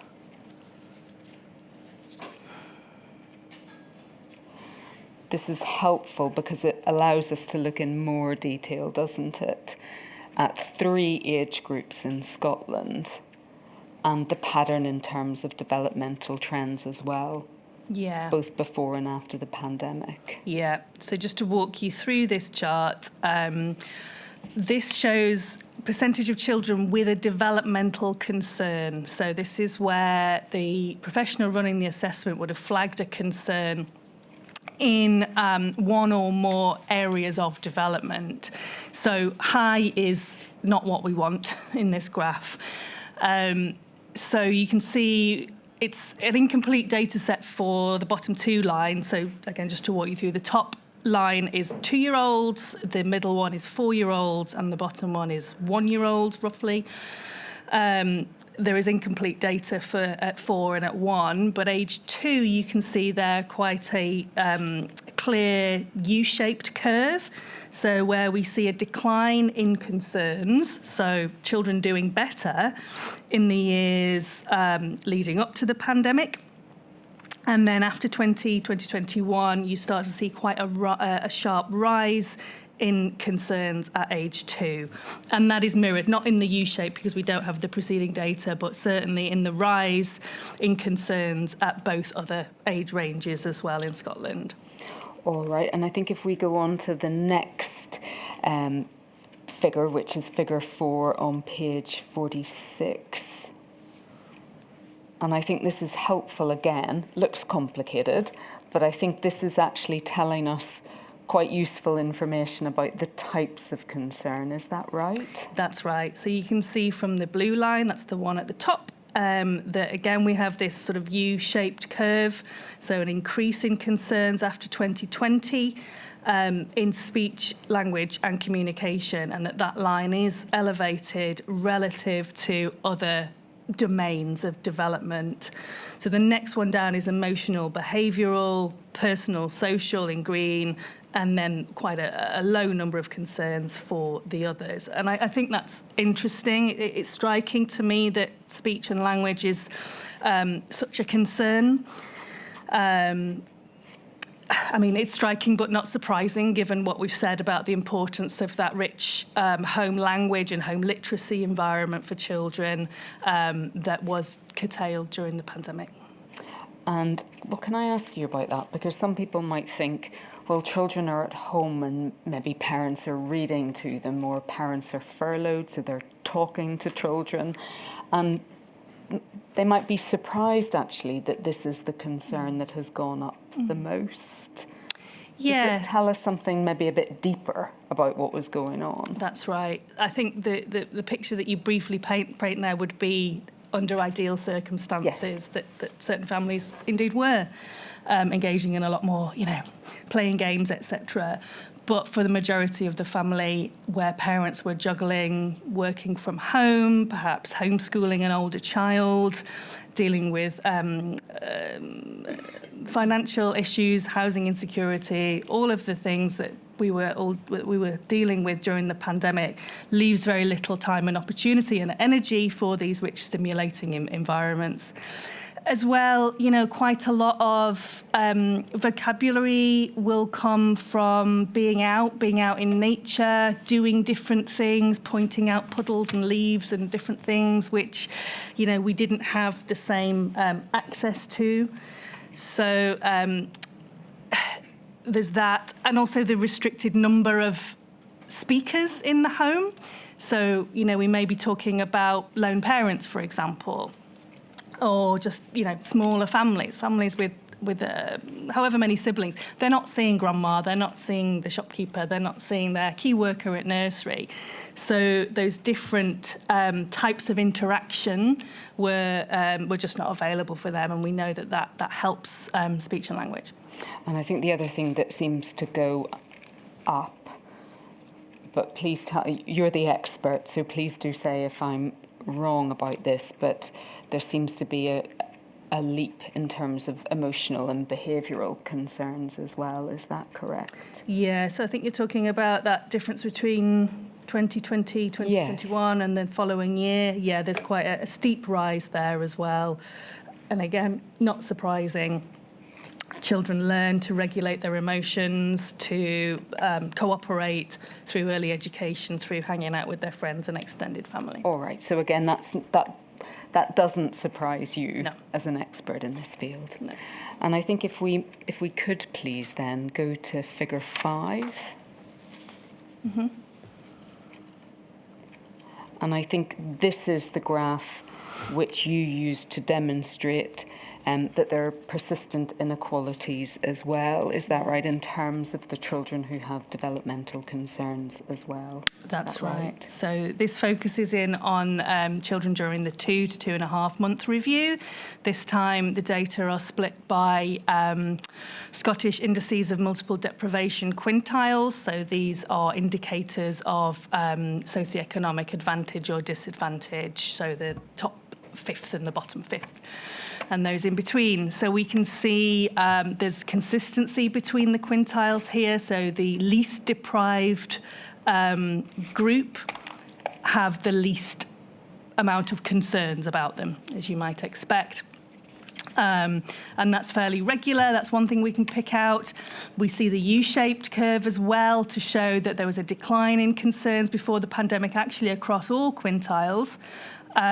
With a reversal of that trend after 2020.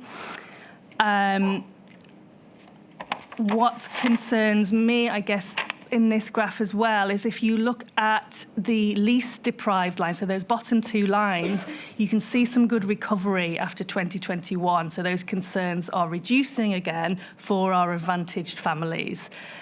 In the most deprived quintile, the top line there, that is continuing to rise. So I think we've got the pandemic here compounding these previous inequalities, and we're also seeing the most deprived groups struggling the most to recover. Thank you. And I think as well,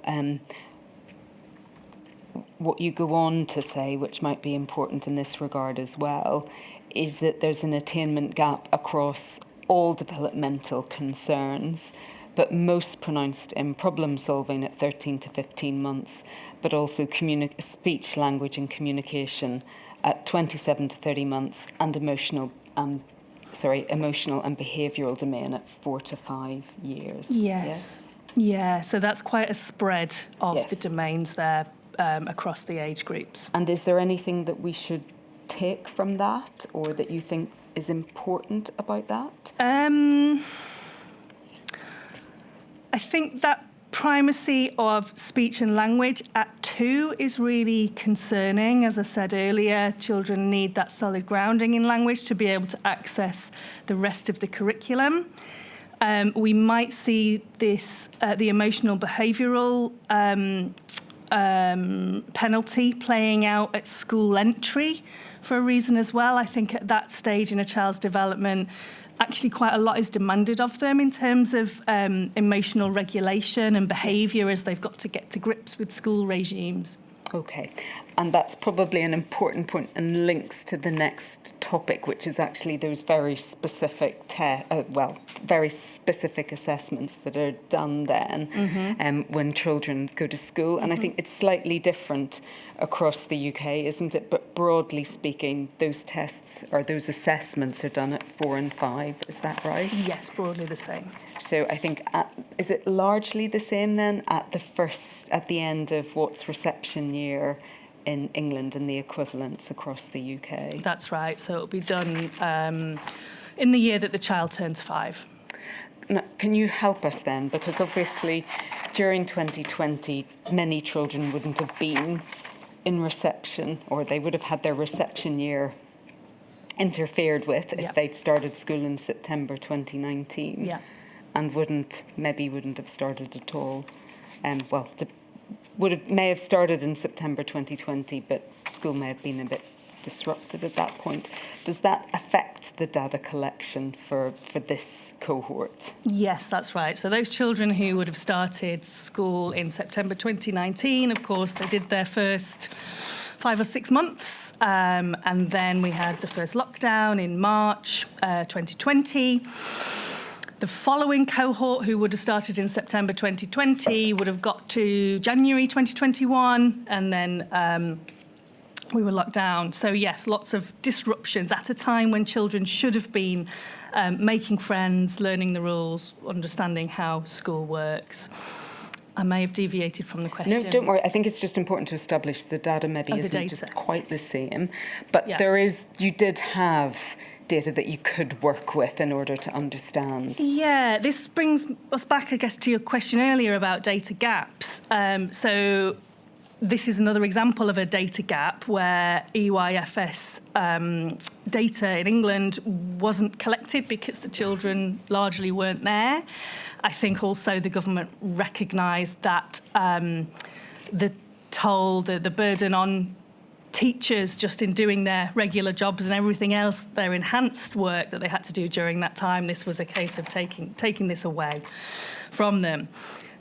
So, yes, we don't have the full national data set for the years 2019 or 2020 here. There's the added complication, actually, that the EYFSP, the methodology was changed, as was planned, actually, in 2021. So that also compromises our ability to compare pre- and post-pandemic. But academic statisticians are very resourceful. And so a team led by Louise Tracy and funded by the EEF worked with schools who were continuing to collect this data for their own internal purposes. It's a small subsample of the national data set, of course. So 3,200 children were in Tracy and et al.'s data set, but they were able to take teachers' estimation of children's EYFS scores at the time where they would normally have taken those national tests. So that's very, very useful for us. And also what's useful from that team is that they did a full analysis, splitting the data down by children living with disadvantage of certain ethnicities, with English with an additional language, with special educational needs. So we see a real rich kind of analysis there at the 4 to 5 year progress point. And do we pick that up at paragraph 160 of your report then?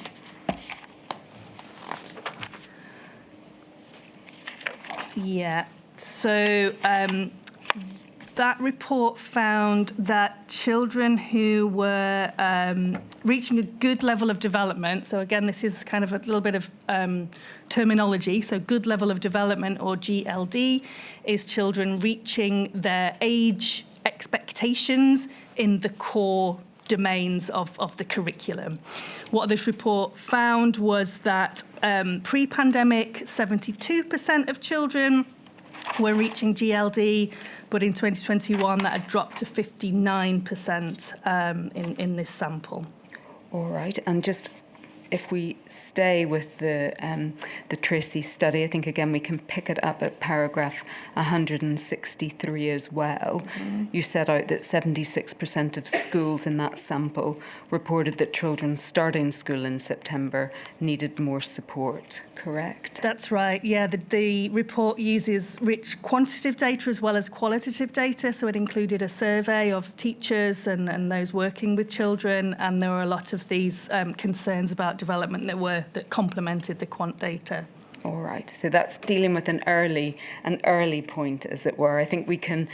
There's further analysis that you've been able to carry out, looking at a wider spread of time, and I think we can pick that up if we look at paragraph 164. That there are key data sets going up to 2025. Is that right? That have been available to you? Yeah. So this is the other approach to that missing data. So this is a really valuable set of analyses run by the Education Policy Institute. They publish it as an annual report.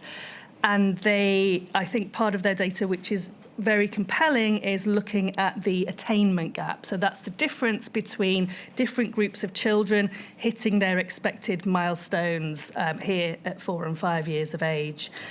And they publish this data in terms of an attainment gap, so how far behind certain groups are than their peers in hitting those targets. So I'd find figure 6. Yes, if we could just, sorry to interrupt you, if we could just go to figure 6 on page 51, please. Okay, so this is showing the disadvantage gap in terms of months, so how far behind pupils who were classed as disadvantaged, and the measure for this was whether they were eligible for free school meals or not. So it's a binary split between eligible and ineligible for free school meals. And what's useful, I think, in this data as well is that it takes quite a long window of analysis leading up to the pandemic. So we see in 2013, disadvantaged children were over 5 months behind their advantaged peers. That was followed by quite a steep fall in the gap, a narrowing of the gap. So at 2017, they were just 4 months behind. So that was quite a steep fall in the right direction there. There are reasons for that. So 2013 is when funded early education for disadvantaged 2-year-olds was brought in. And there was a focus on early years literacy and numeracy in the curriculum. That progress kind of stalled around 2017. And then we start to see a slow kind of widening of the attainment gap between rich and poor children, to put it bluntly. So in 2019, they were 4.2 months behind in progress. We then have a data gap here between 2020 and 2021. Forgive me for interrupting you. I know this is probably very obvious, but that data gap is the dotted line, That's correct? right, yes. Thanks for clarifying. So the first time that these data were analysed again in 2022, that gap had widened again to 4.8 months between the rich and poor children. The following year, it fell, but then that fall hasn't been maintained. So in 2024, we've got a gap of 4.7 months, and that remains higher than pre-pandemic, so 2019, where it was 4.2. So in other words, just another U-shaped graph that we can see. Yeah. And then the real issue and the concern then is where has that ended up following a period of recovery? That's right. Where has it gone to? And perhaps we can pick that up when you draw your overall conclusions about what the data shows in terms of the most up-to-date position. Sure. But just looking at paragraph 167, you pick up there, and I just want to go into slightly more detail about some of the subsets of children. Sorry, that can come down, thank you. But this is dealing with children with special educational needs, correct? Yes. And you set out here the position as regards those children and the gap which now exists in relation to them, yes? That's right, yes. Can you just explain what you find? Yeah, so again, this is the EPI data rather than our own analysis, but children who were receiving special educational needs support were 12.4 months behind their peers in 2023. I think there is a figure actually showing this later on. Yeah, so figure 10.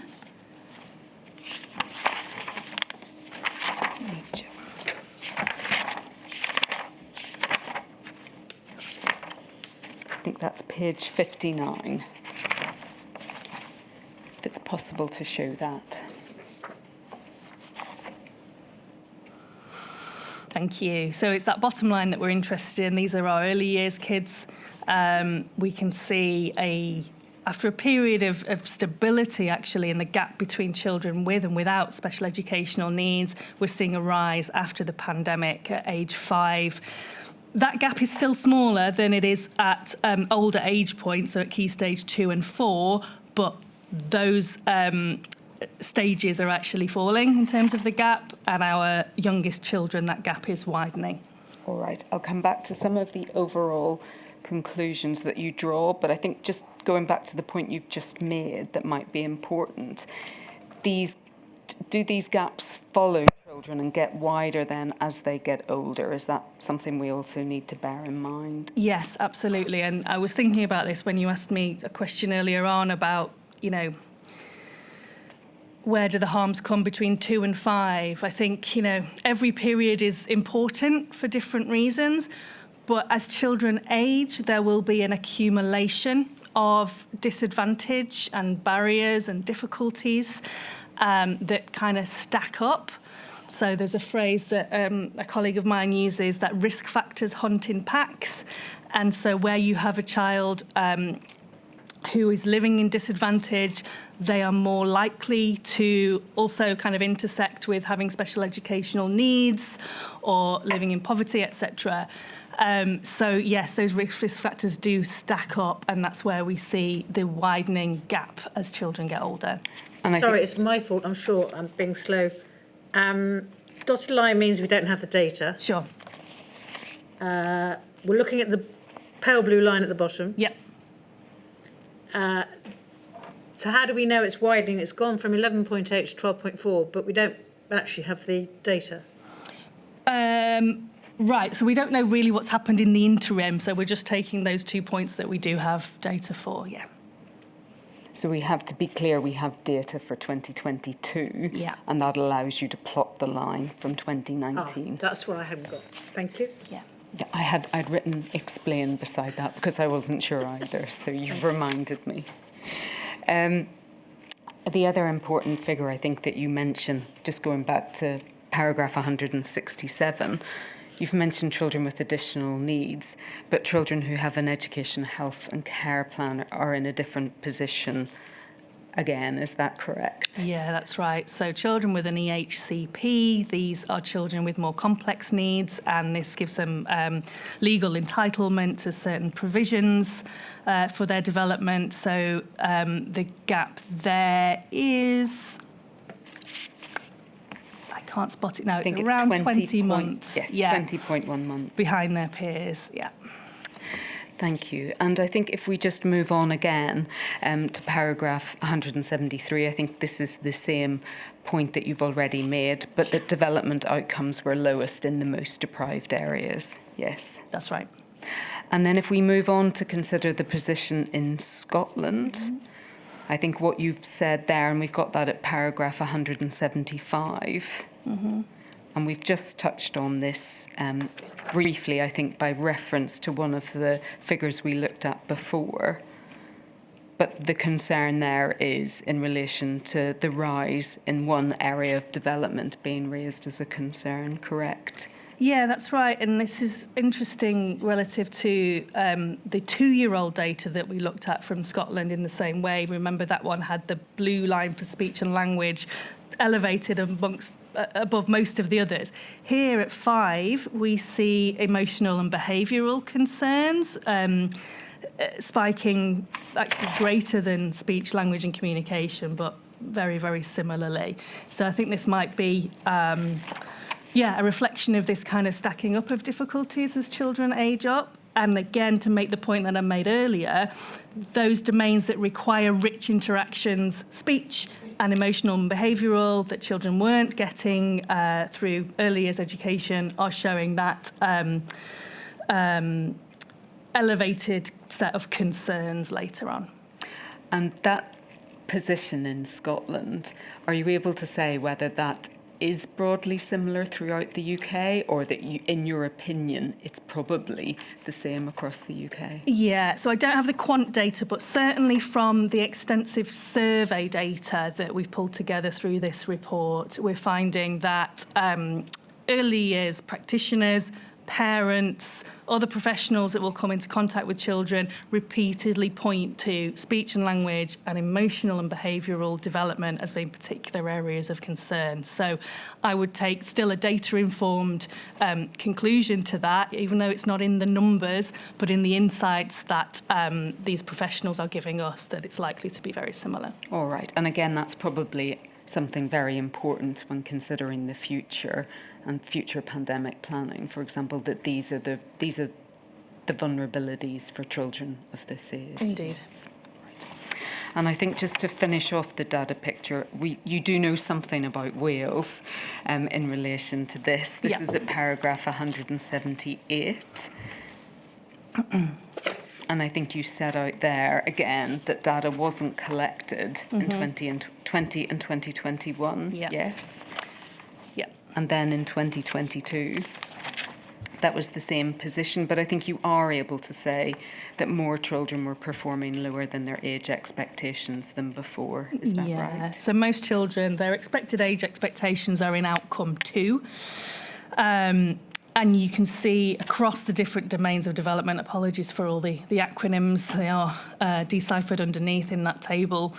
There is a reduction in children reaching their age-related expectations in all areas of development between 2019 and 22. Thank you. And maybe if we could just bring that up for completeness, the table on page 55. This is fiendishly complicated, but you might be able to... Yeah. So we have personal and social development in blue, language in English, language in Welsh, that's the red and the green lines, maths in purple, and physical development in blue. You can see in outcome 2 particularly, everything sort of clusters together, so fewer pupils are reaching their age-related expectations in all domains. In Welsh, that drop is steeper, so there are fewer children reaching those expectations in Welsh. And that may be a product of being in English-speaking families at home and not getting that Welsh exposure through school.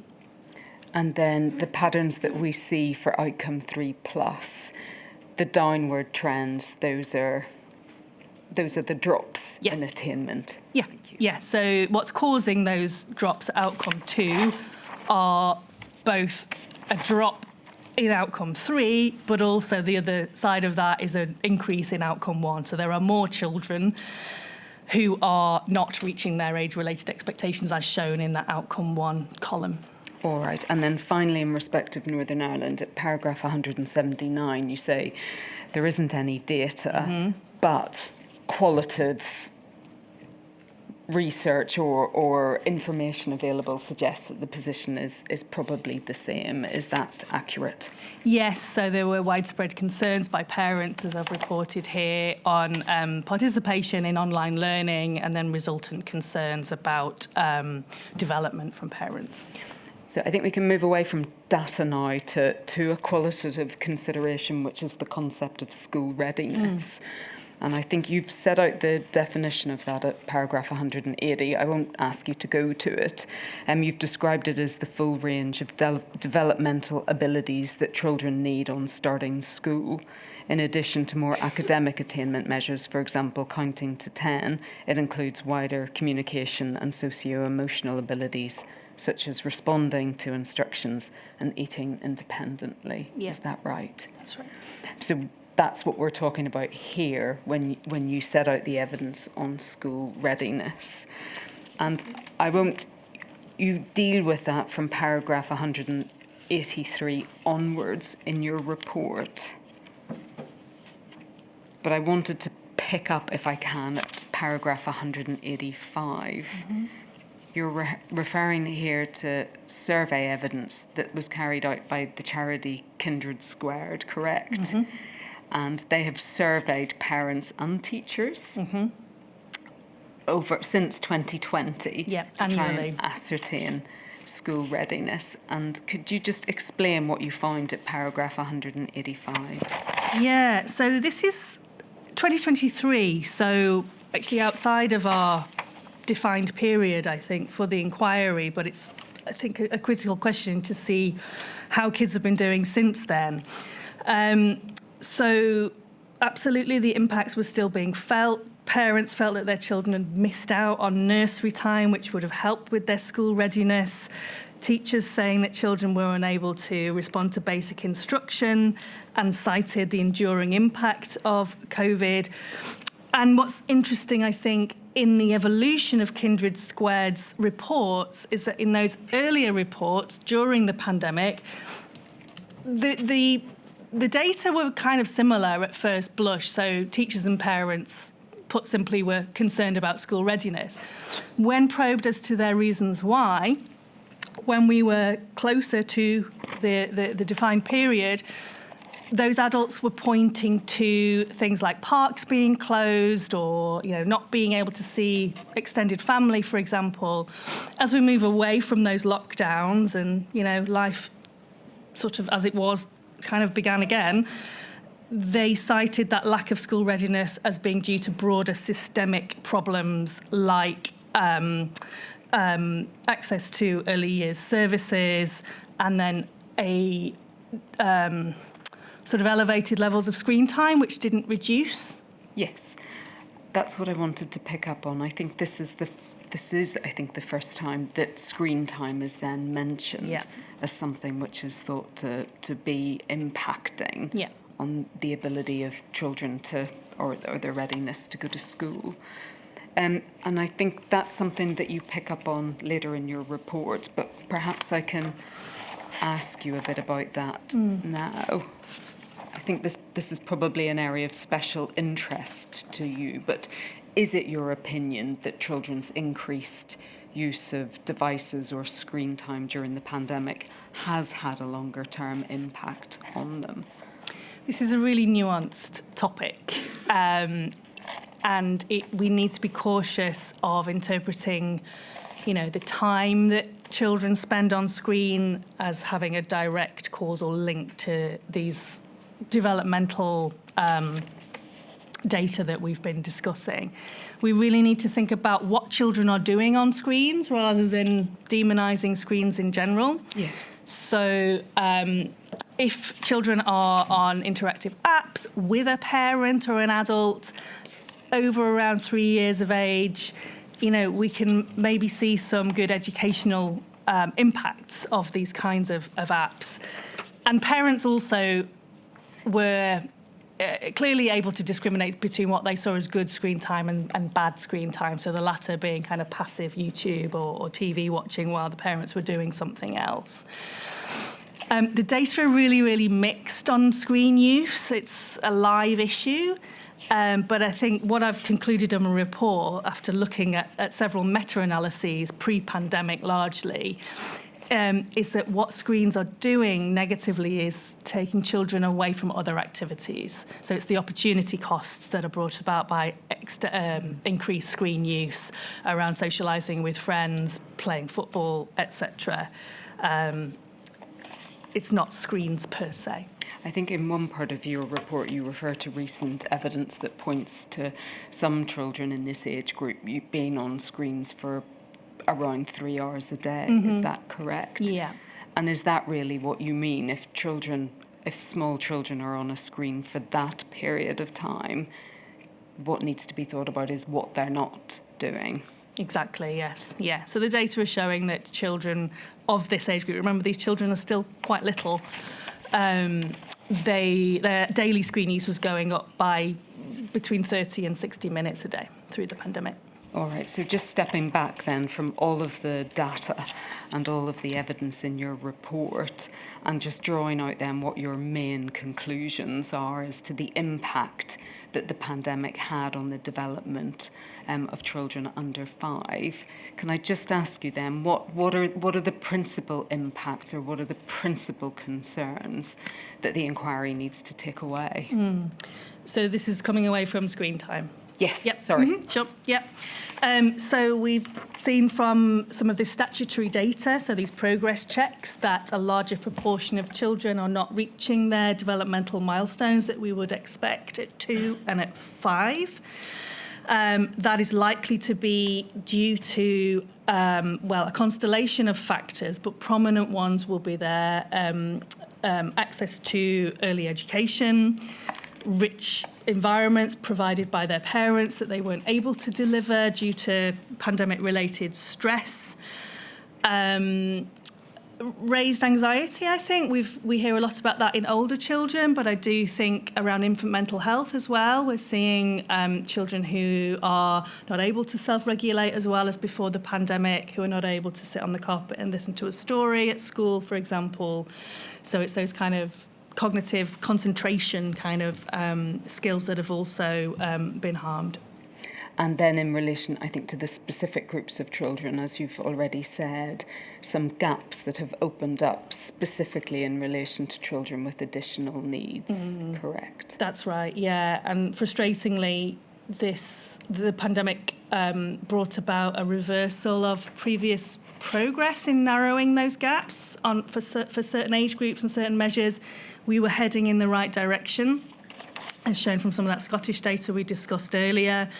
But the pandemic really kind of disrupted that progress in the wrong direction. All right. I'm going to move away from that now, if I may, onto a different topic, which is to just look at some of the causal factors in terms of schools being closed to most children, and how that occurred. So I wanted to ask you, first of all, about the policy of vulnerable children being able to attend school. Because in theory, many of the children who you've given evidence about might have been entitled to attend an early years setting in the first school's lockdown. Is that right? That's right, yeah. They would have been classed as vulnerable and therefore entitled to take up their place even during the first lockdown, when those eligibility criteria were pretty stringent. And I think if we go, please, to the table that's on page 87.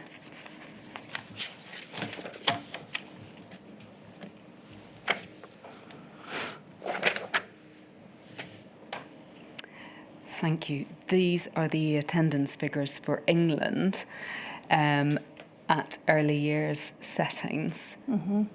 And I think that if we look at the very first bar, that obviously gives us an indication to the early part of the pandemic, and then allows us to see where attendance has risen, yes, including into autumn 2020. And then when we come into spring 2021, we can see that second period of school closures. But it's important to say that early year settings were permitted to open during that period, correct? Yes. And do we know why during that latter period, when schools were permitted, or early settings were permitted to open, that attendance went down? What helps to understand that? Yeah. So specifically, as you say, in spring 2021, this is when schools were not open to most children, but early years settings were. Parents probably kept their youngest children at home in line with their older children who wouldn't have been able to go to school. Some parents may have not needed the place anymore if they were continued to be furloughed, for example. Fears around infection, different parents would have different reasons for that, but I do think the sort of sibling effect, older sibling effect, is probably strongly driving this trend. All right. But just looking then at April and May and June 2020, and in fact, I suppose all through that summer term, I mean, I think, can we tell from that that those children who were entitled to attend, so vulnerable children and the children of critical workers, in fact attended in very low numbers. Yeah, so you're talking sort of less than 10%, really, more like around 5% of those who would normally be expected to attend nursery did so. So the take-up amongst those vulnerable or otherwise eligible children was very, very low.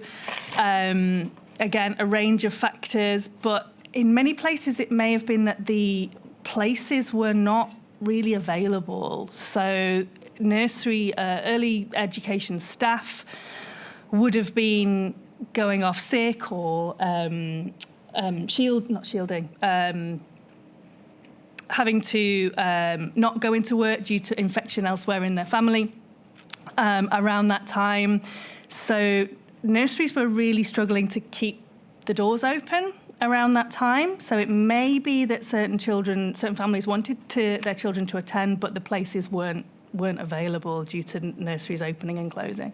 All right, so I think we probably need to say here, these figures are just in relation to England. Yeah. Correct? Yeah. And nursery provision is a bit different in England as well, is that right? It's more, the provision is amongst largely private providers, correct? That's right, yeah, relative to the other nations where it's largely local authority driven. All right. And may that have had a bearing on the number of settings that were open as well during this period? Or if that's something you can't say, please don't worry. Yeah, I don't know about the private nature of the settings. I'm not sure about that exactly, but we do know that there were fewer places and settings available in more deprived communities.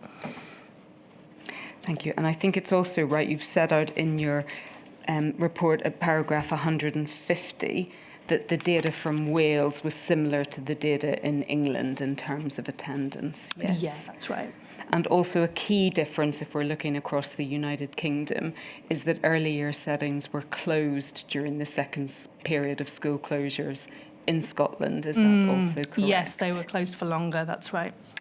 One of the groups of children who were eligible to attend school in England were those children who had an education, health and care plan.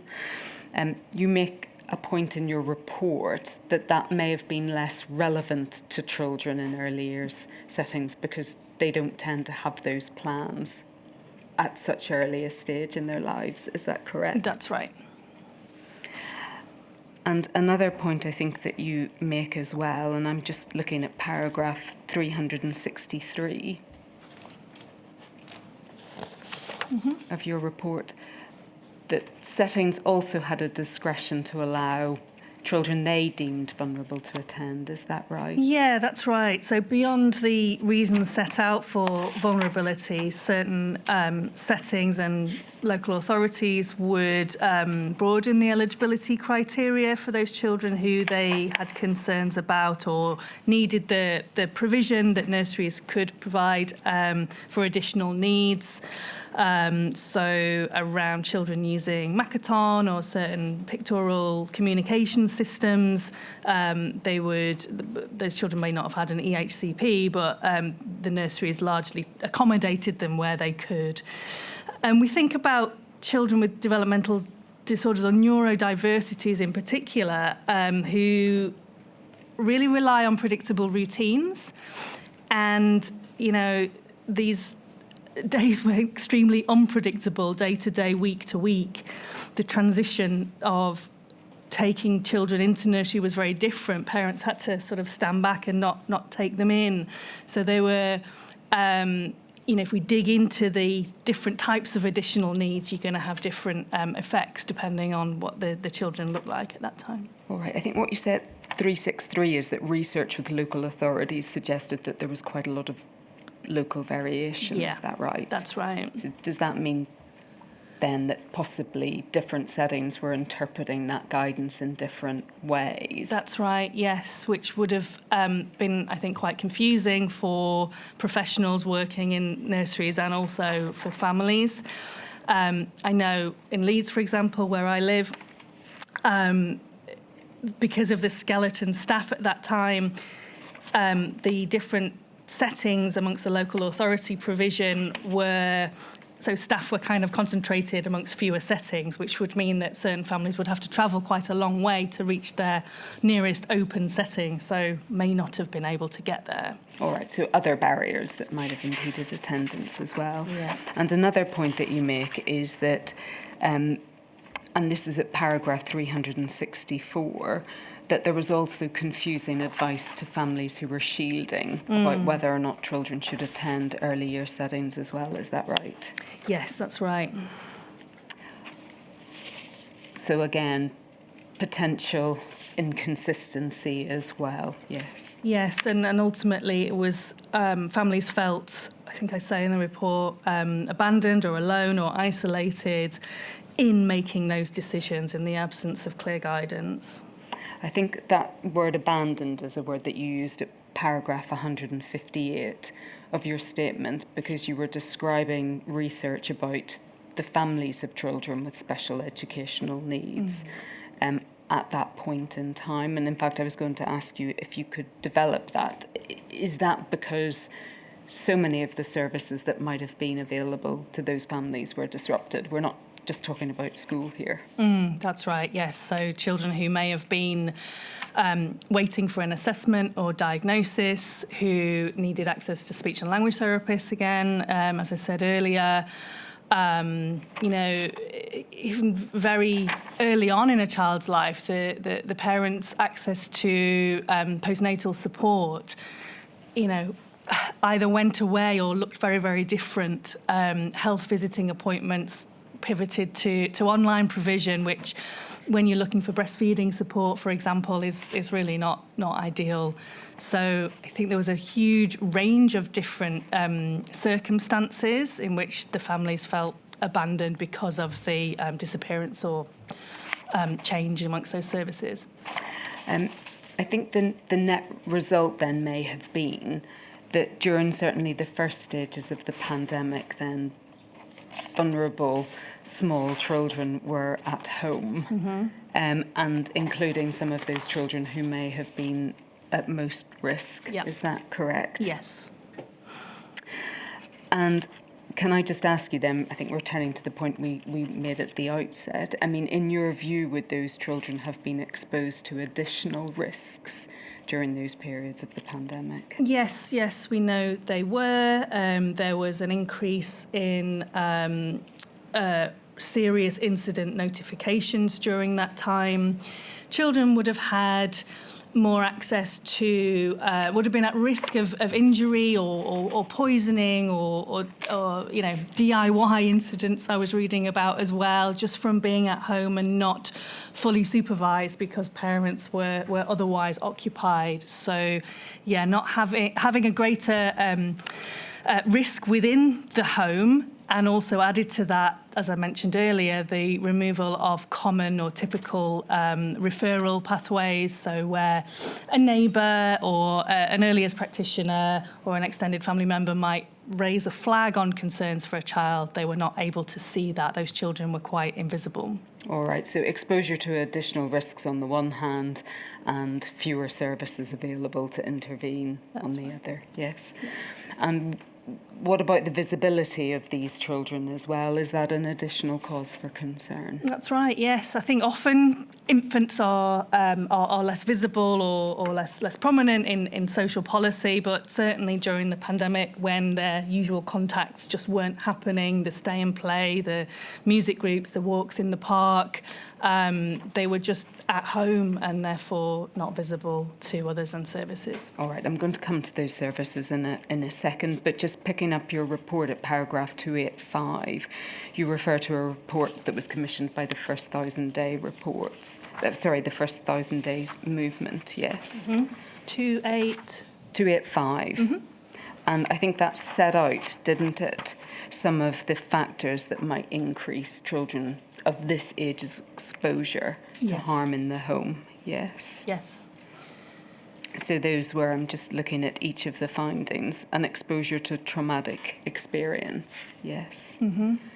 The indirect health risk from not being able to go outside, correct? And would that include, for example, because of the condition of some small children's housing, for example? Yes, that's right. If children were in a flat or, without access to any private outdoor space, which affected many, many children, then they wouldn't have been able to have that kind of physical challenge and physical exercise.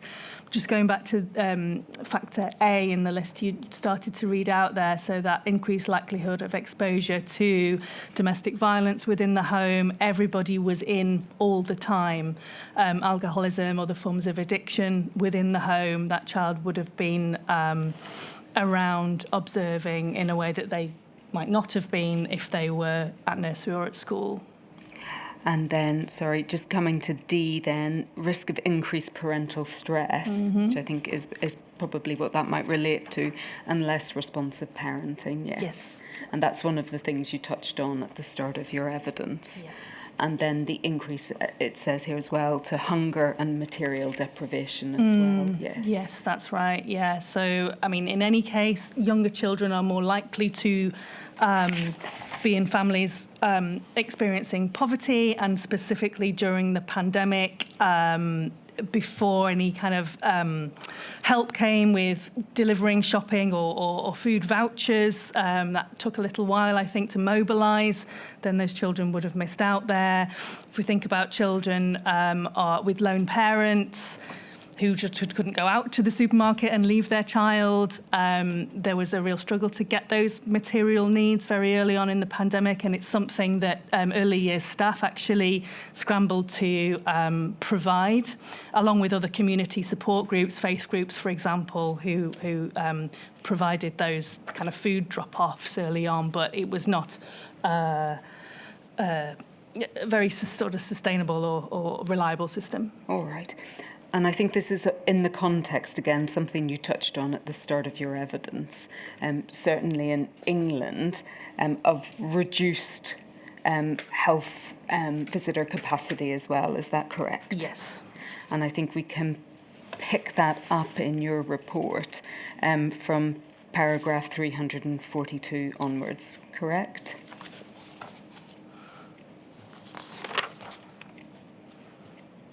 Yes. And I think if we could go to the table on page 93, please.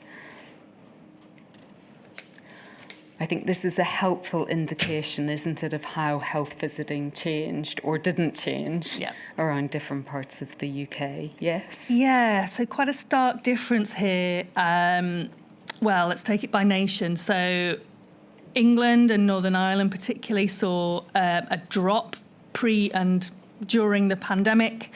At the 1 year check, so going from 82% coverage to 66 in England and 82% coverage to 52 in Northern Ireland, and that also spreads into the 2 year check in Northern Ireland from 90 to 68.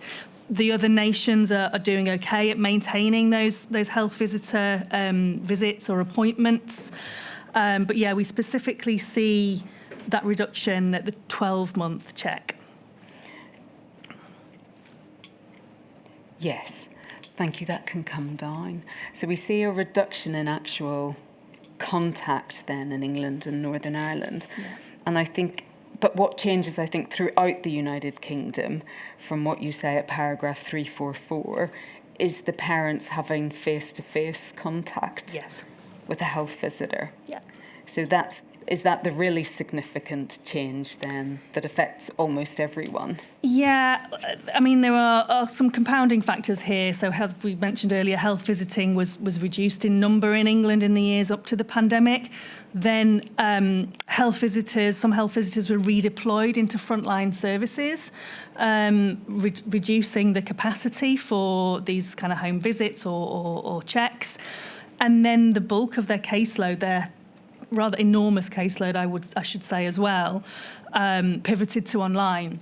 And an online check or meeting is clearly not optimal for reviewing a child's progress or reviewing how parents were doing or feeling. There was a digital divide here as well, so some parents may not have had access to a laptop or enough data to actually have the appointments. Others felt more kind of vulnerable or just unable to express communication in the way that they would normally do in a face-to-face environment. And then concerns around safeguarding here as well. It was felt that in a remote appointment, a family would, if they had cause to, curate the appointment in a way that they would not be able to do if health visitors were sitting in their lounge. I think you've got some specific evidence about that you refer to at paragraph 352. Mm-hmm. In fact, you refer to it at 347 and 352. Yeah. So I think what you've said at 347 is that health visitors thought that remote visits impeded identification of needs and risks. Is that correct? That's right, yes. And 2/3 of them said that video contacts were unsatisfactory. And then you go on at paragraph 352 to say in England 42% of respondents to this survey of health visitors thought that they couldn't do enough to safeguard babies, correct? Yes. And I'm going to ask you a bit about remote visits, but I wanted to do so in the context of social care as well, because you go on, don't you, at paragraph 367 to also discuss that in relation to social care or social work visits as well, yes? Yeah. So I wanted to just ask you, first of all, about paragraph 367, because there you point to a very early iteration of some of the safeguarding guidance that was provided to social workers. Do you have that? Mm-hmm.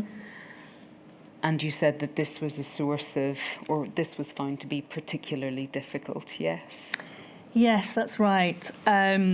So the guidance was felt by social workers and social workers groups and organisations to be lagging actually on what the social workers were doing. So often social workers and organisations might decide themselves on how they were going to complete their work safely, and then the guidance might then ask them, well, the guidance may then emerge by kind of confirming what they were doing was the right thing to do. So they really didn't feel like they were given integrated, expert, coordinated guidance at that time for safe completion of their duties.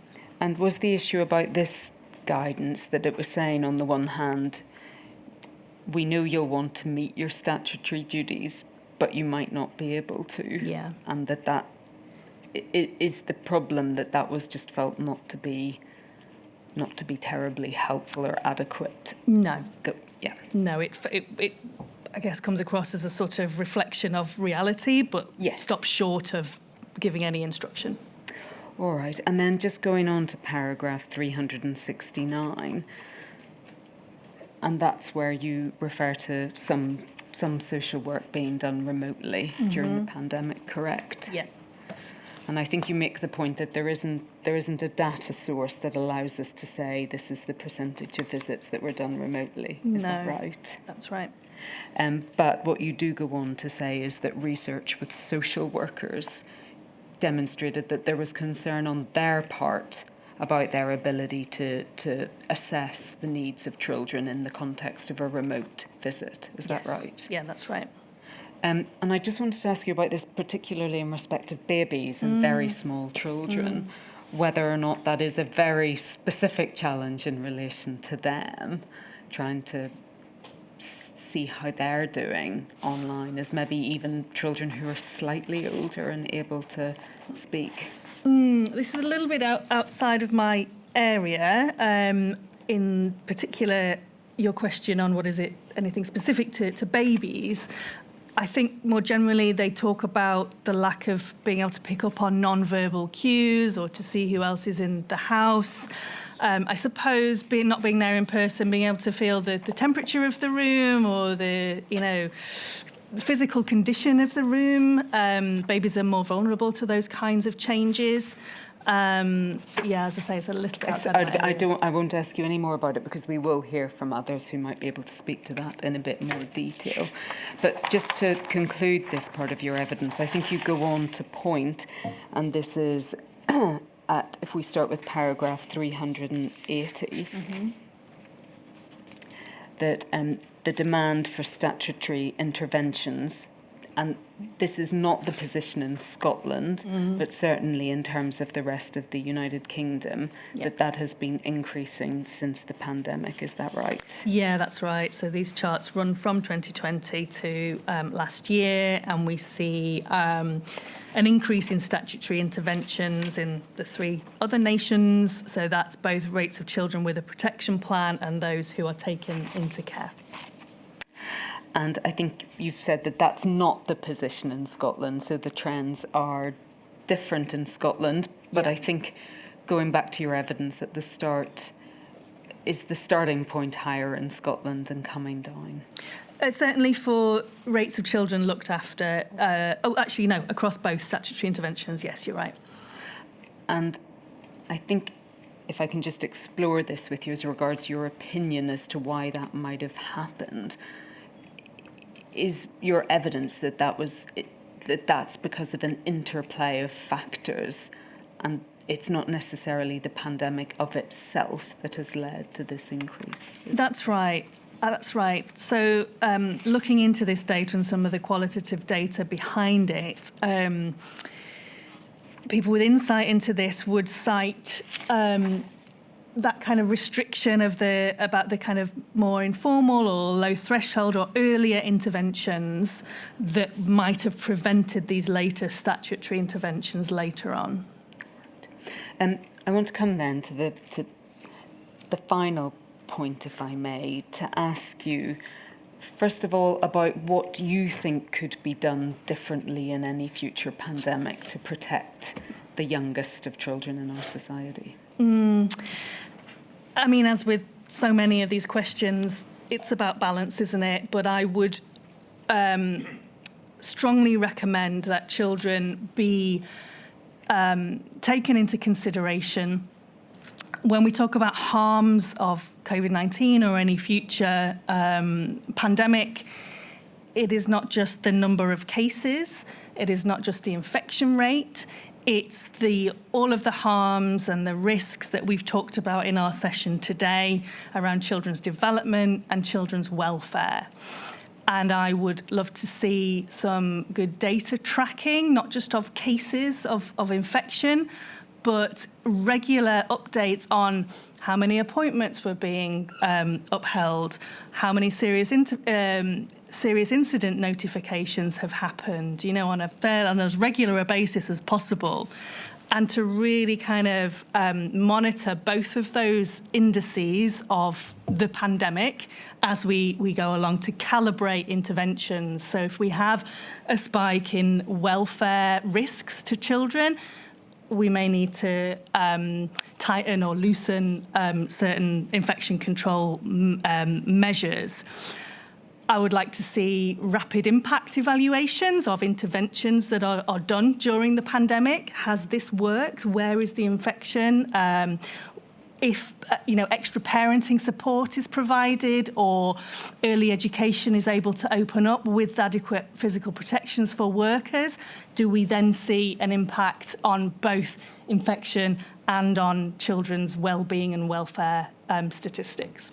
One of the issues that has been raised, and I think we can see that in the data you've referred to, that there doesn't appear to be any specific data about children, for example, who have chronic illnesses being tracked from birth. No. First of all, is that right, that it doesn't exist? I wasn't able to find it, no. And is there data about children who live in families who have a family member with chronic illness? I wasn't able to find that. And do you think that that is potentially an important gap, and that we should know more about very small children who are living in those sorts of situations? Absolutely. In the event of a future pandemic? Today and in the report, we've really focused on vulnerabilities that are well known about. So that's socioeconomic disadvantage, special educational needs, certain minoritized ethnic backgrounds, for example. And we haven't really mentioned the clinically extremely vulnerable children, whether themselves or members of their family. Those children would have experienced much longer isolation, higher anxiety, a lack of specific guidance. So yes, I would really welcome and encourage more data tracking, more advocacy for those groups as of what is quite a specific set of circumstances during the pandemic. Thank you, Professor Davies.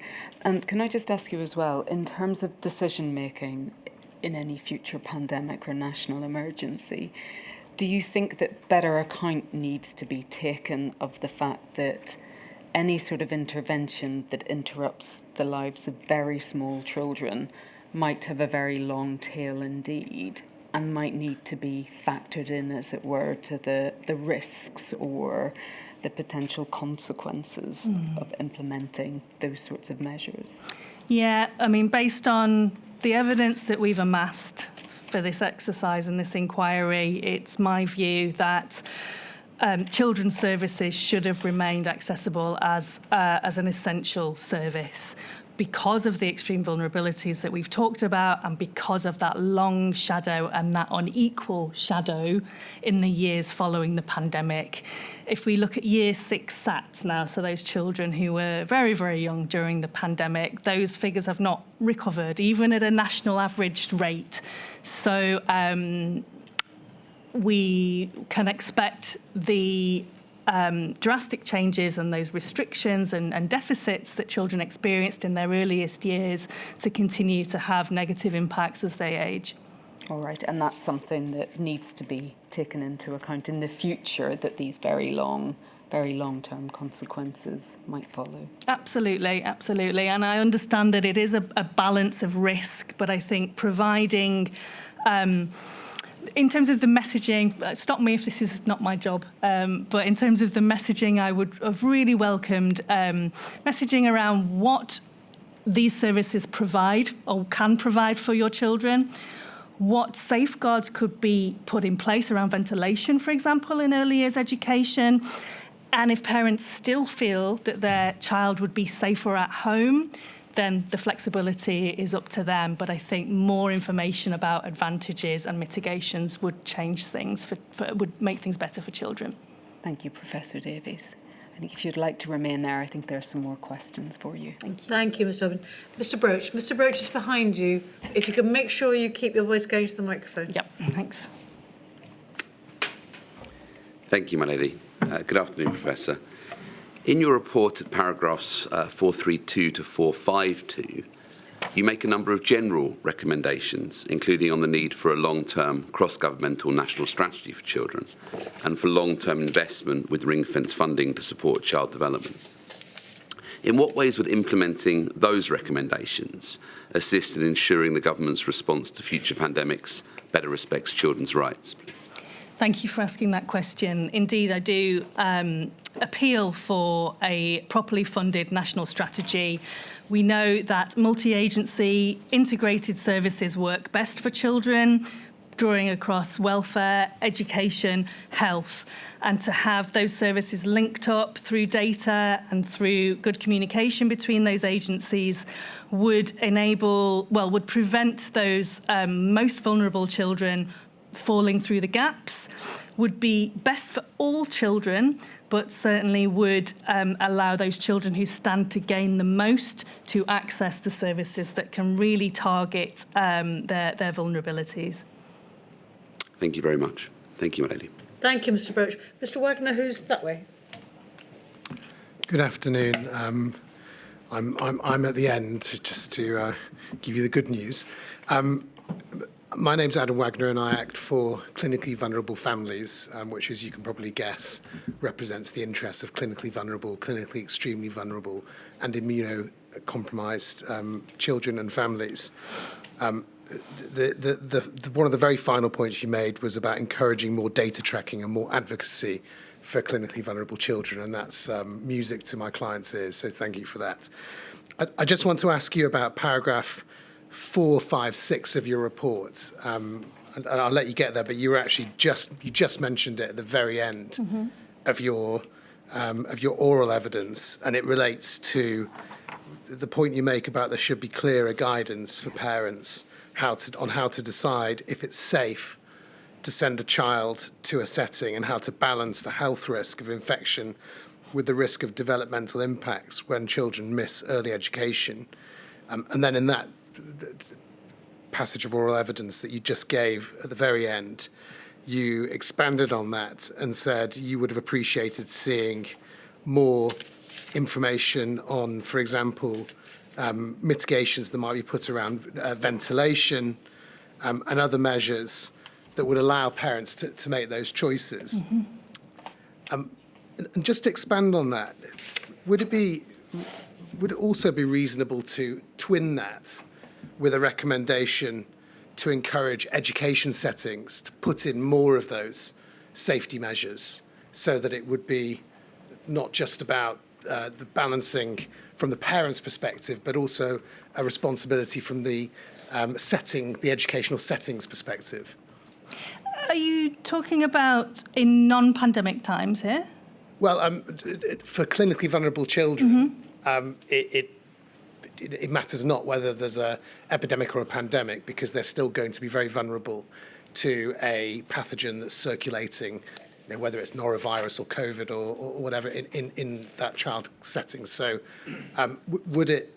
would you also recommend that some sort of emphasis put on child care providers to put in place those safety measures, as well as explaining them?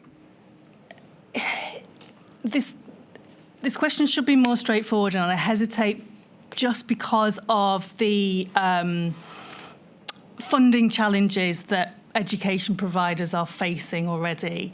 So absolutely, I agree with you that those adaptations to make education settings accessible and safer for all of our children should absolutely be recommended.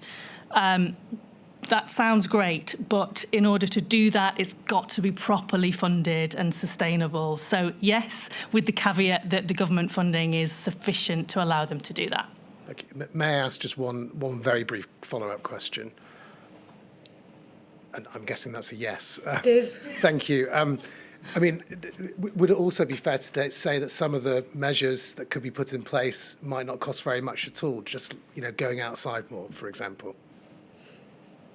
Yes. I mean, children will have different requirements, of course, but there may be some more accessible ways to do that. What I haven't mentioned is sort of online provision as well, and I'm not saying that should be the entirety of a child's educational experience, but where those nurseries were providing appropriate online content for very young children, and that's not easy. But particularly for those who are clinically extremely vulnerable, we can see greater confidence in those early years practitioners and greater engagement by those children. So I would recommend a sort of mixed provision, I suppose, of different ways of educating and stimulating all of our children safely. Thank you. Thank you, Mr. Wagner. That completes the questions that we have for you, Professor. Thank you very much indeed for your help.